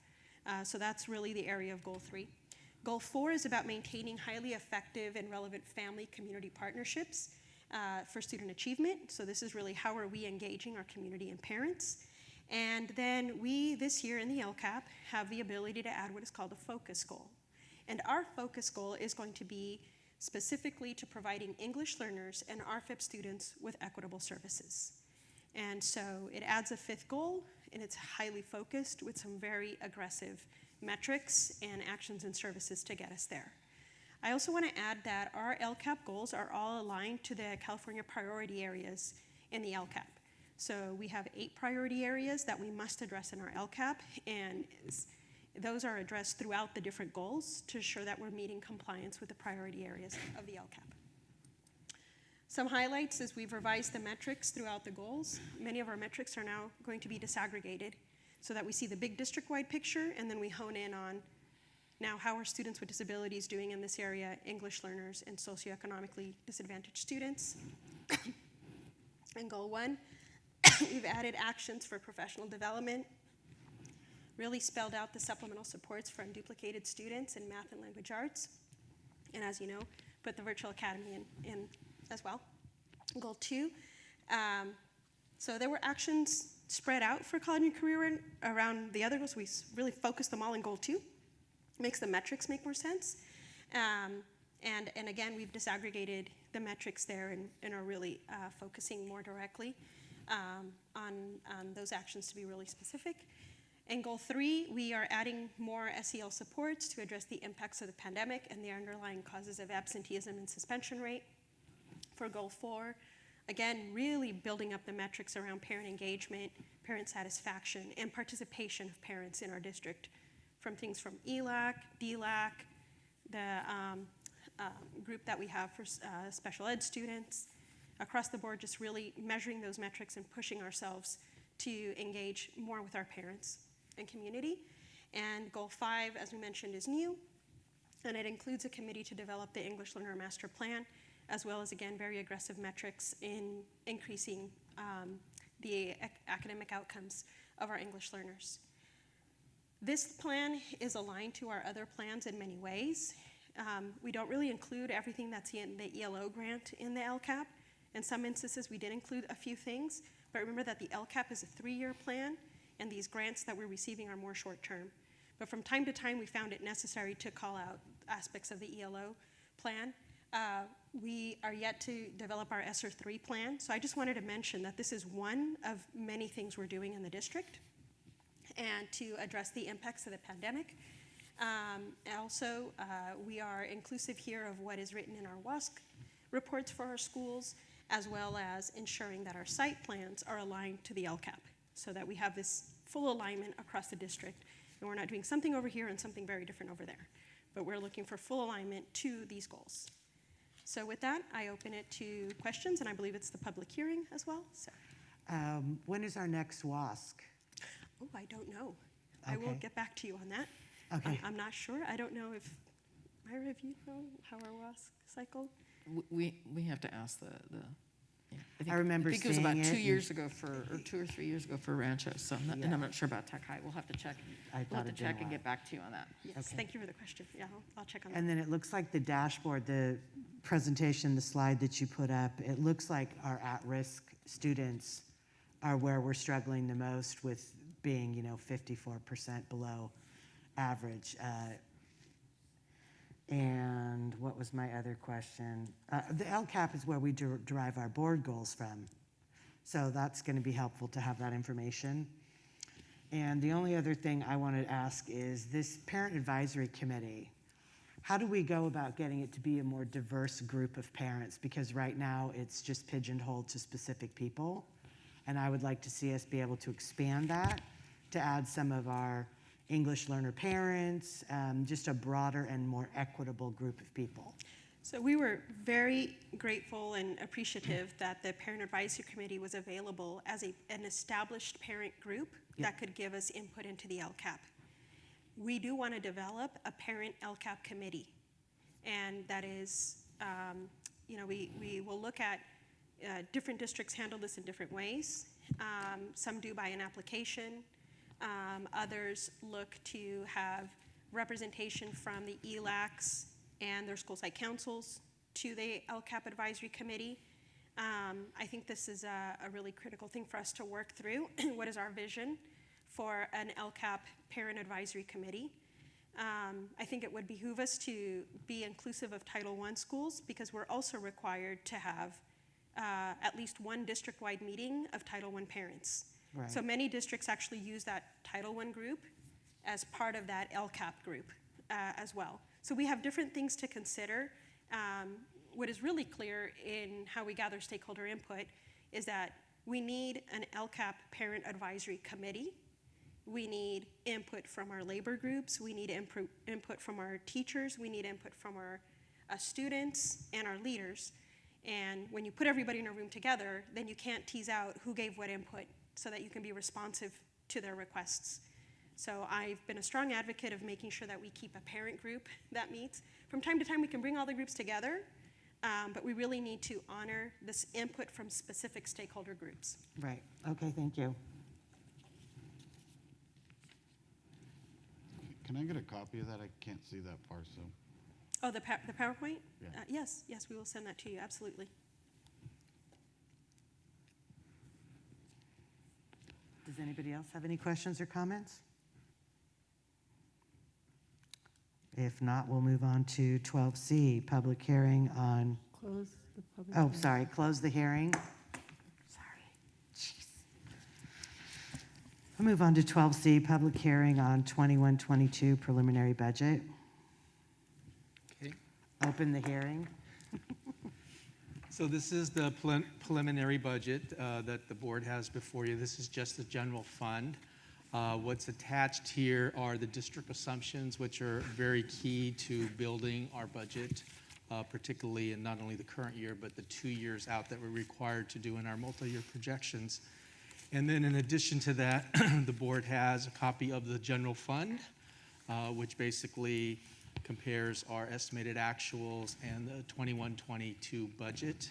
And then also a copy of the multi-year projections, including the combined general fund, and the separate pages for the unrestricted and restricted. The budget's about 75% done right now, so the numbers you see here will change.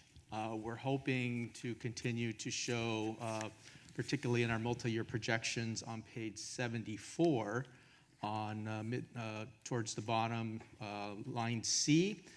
That's basically going to tell you our decrease in fund balance.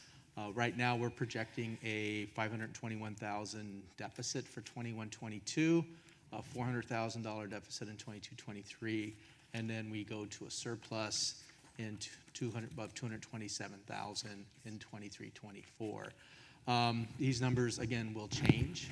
We're hoping to lower the deficits, but I'm expecting probably that third year out will be less of a surplus on that.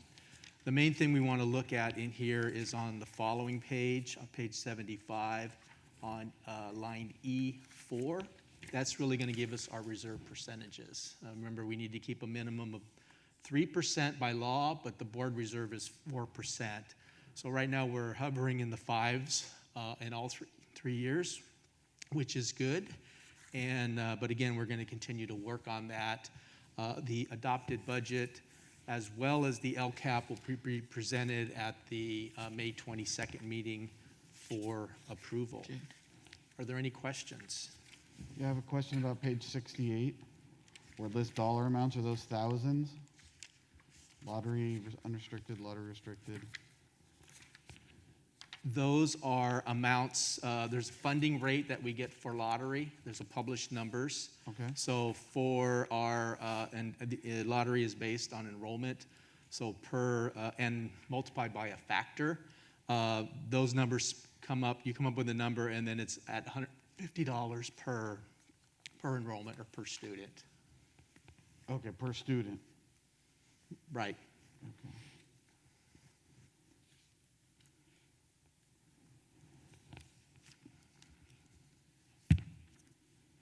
Any other questions or comments?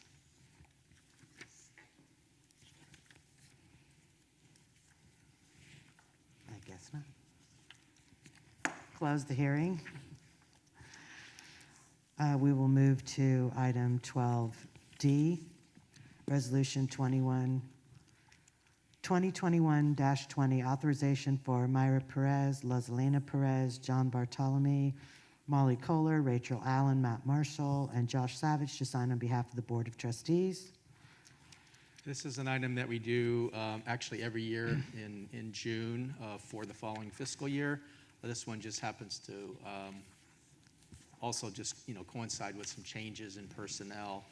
Basically, it gives just the signing authority to those listed, and it notes those areas that they're approved to sign for. Yes, that is correct. Any comments or questions?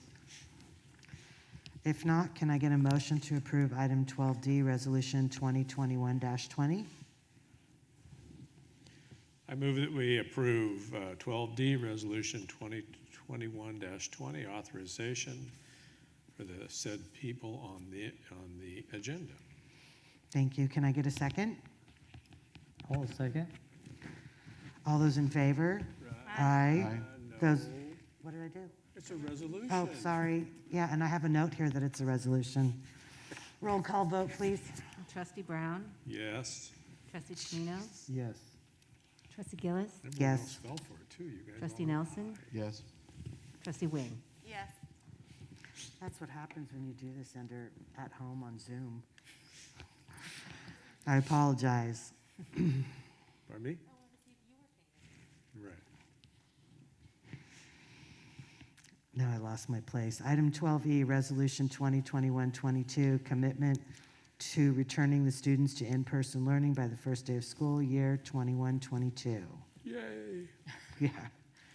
Well, this resolution is simply to say we are committed to opening full-time 5 days a week for all of our students, beginning on July 20th for Richard Crane Elementary School and August 17th for all of our other Cotati Roder Park schools. And we have begun the process of, returning desks to classrooms and preparing for the fall. We're very excited to do that. And this resolution also is an appreciation for the educators, the families, and everyone for what we went through this last year, and we're really grateful to be able to offer full-time instruction in the fall. Any questions or comments? If not, can I get a motion to approve 12E Resolution 2021-22?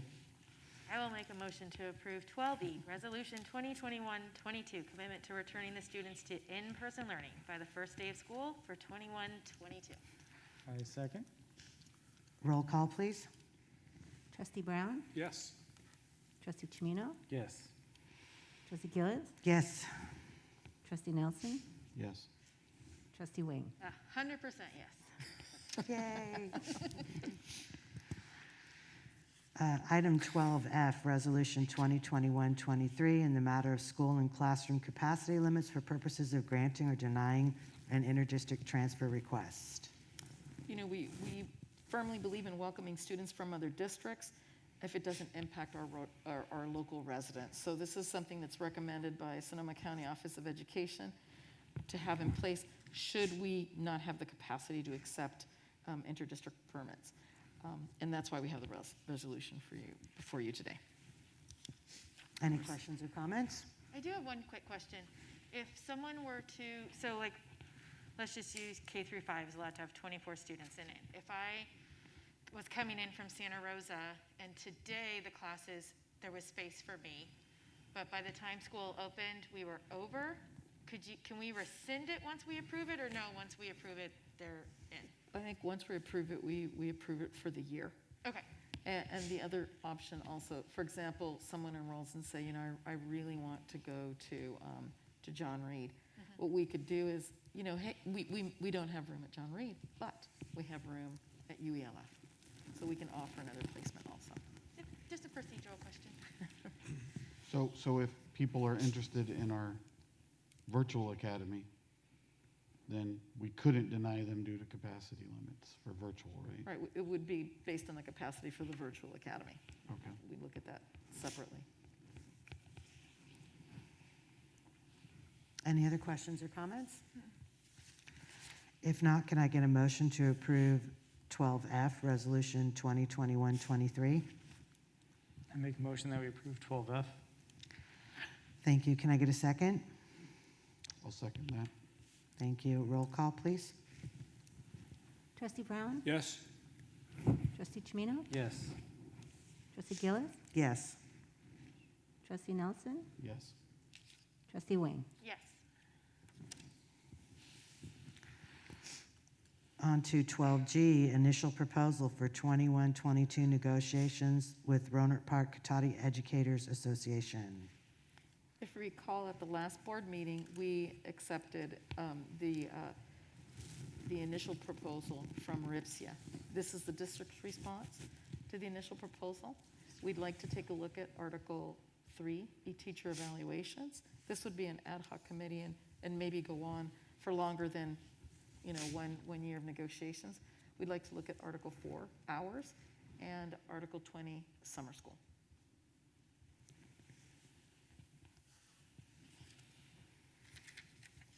Are there any questions or comments? If not, can I get a motion to approve item 12G, initial proposal for 21-22 negotiations with RIPSIA? I'll make a motion to approve 12G, initial proposal for 21-22 negotiations with RIPSIA. Thank you. Can I get a second? I'll second that. All those in favor? Aye. Those opposed? Motion carries 5-0. 12H, second reading, approve revisions to Administrative Regulation 5113, absences and excuses. So this is the second reading of AR 5113, and really, we talked about it last time at length, where it really defines absences and excuses for our students, and particularly our married, pregnant, and parenting students also. Does anyone have any questions or comments? If not, can I get a motion to approve 12H, second reading, approve revisions to Administrative Regulation 5113, absences and excuses? Make a motion that we approve 12H. Can I get a second? I'll second that. All those in favor? Aye. Aye. Those opposed? Motion carries 5-0. 12I, second reading, approve revisions to Board Policy and Administrative Regulation 6145.2, athletic competition.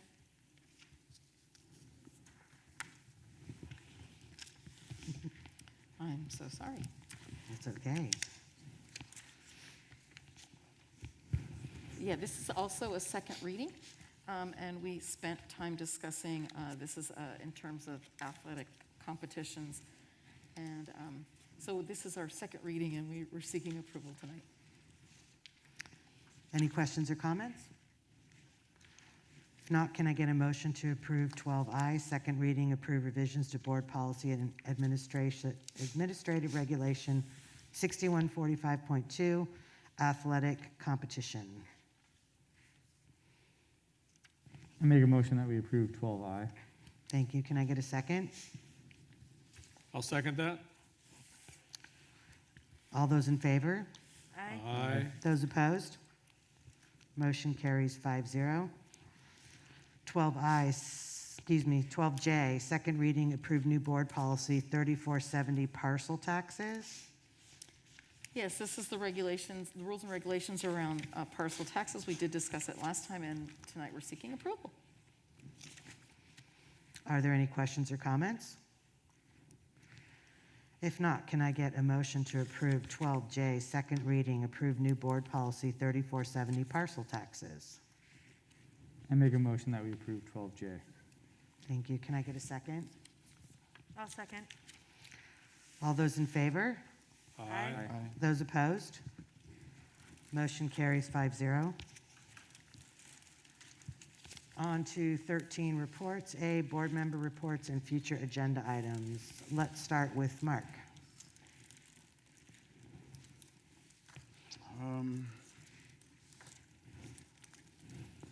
I did have some questions about our website. I know we started summer school, and there was definitely some questions on there about when we were starting it and who was invited, so.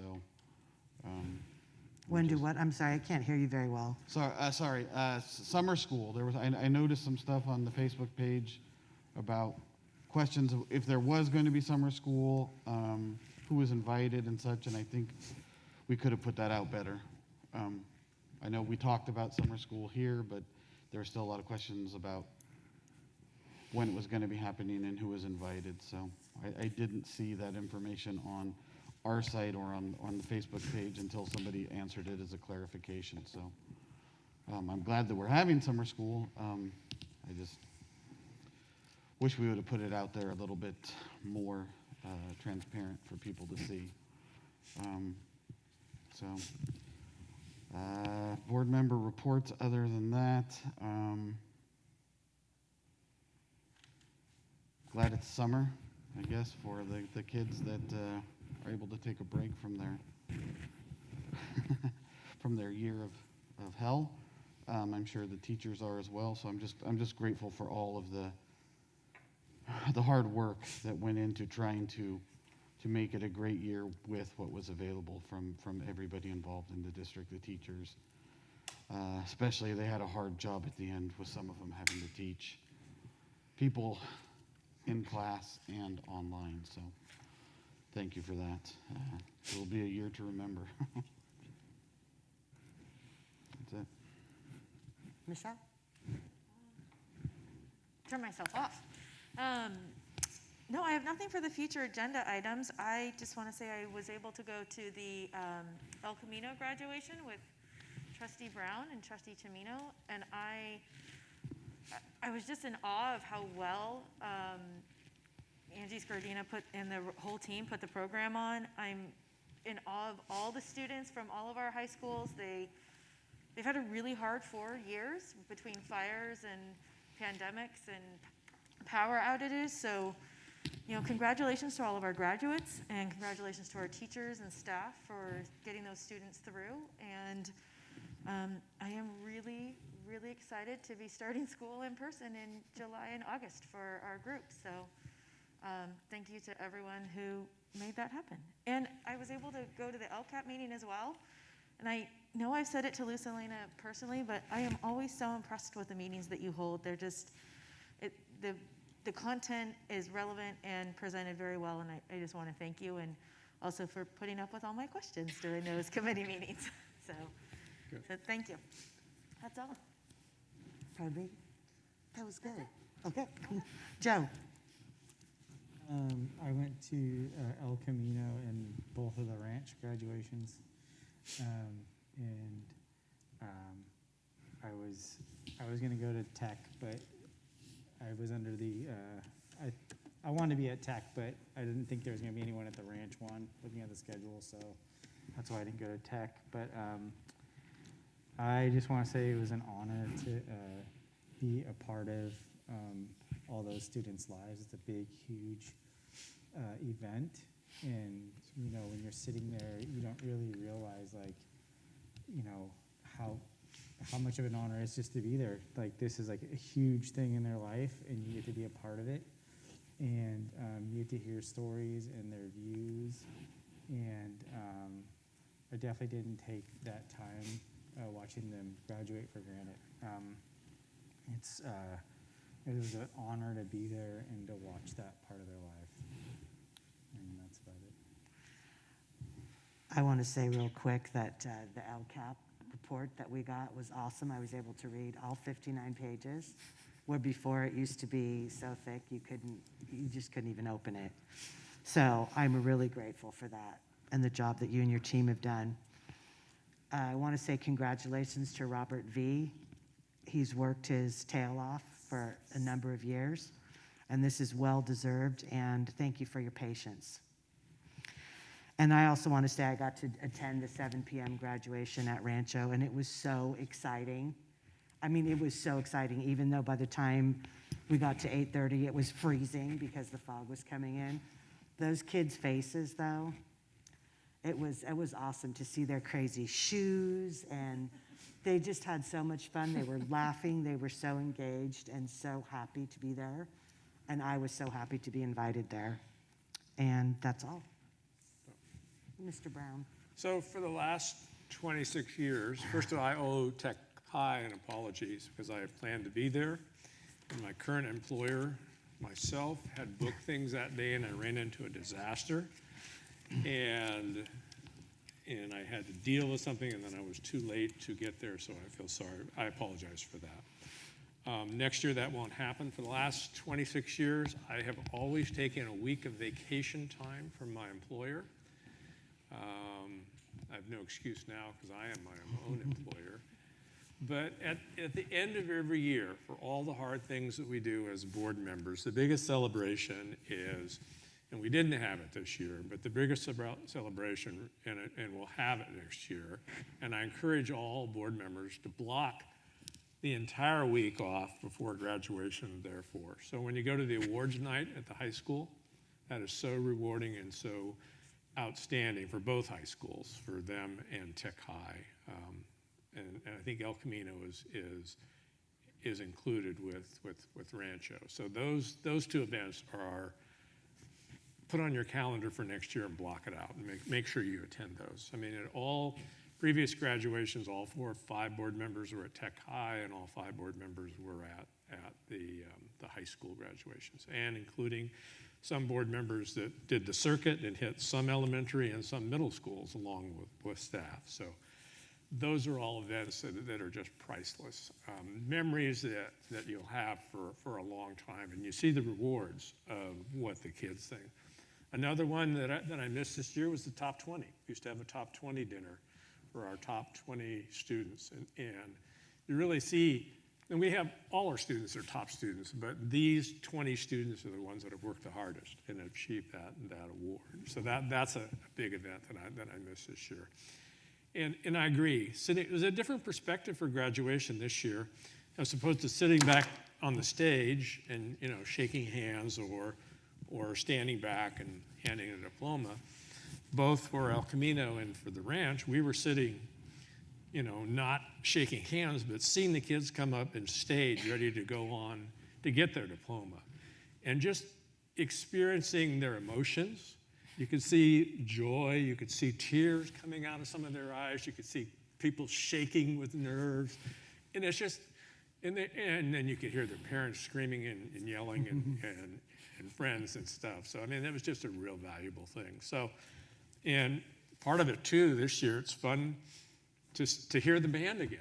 We hadn't been to concerts and stuff. And so Myra and I went over after the 4 o'clock graduation, and the band played a couple more pieces. And it's fun to experience the things that have been taken away from us from the COVID. So I encourage everyone to take a week of vacation, put your work to the side. I will make sure I do that next year, and looking forward to that, because those are just memories that you cherish and you have. And that's the reward. You see what our teachers and what our staff, what our administrative staff have helped these kids, get to the point, young adults, until graduation.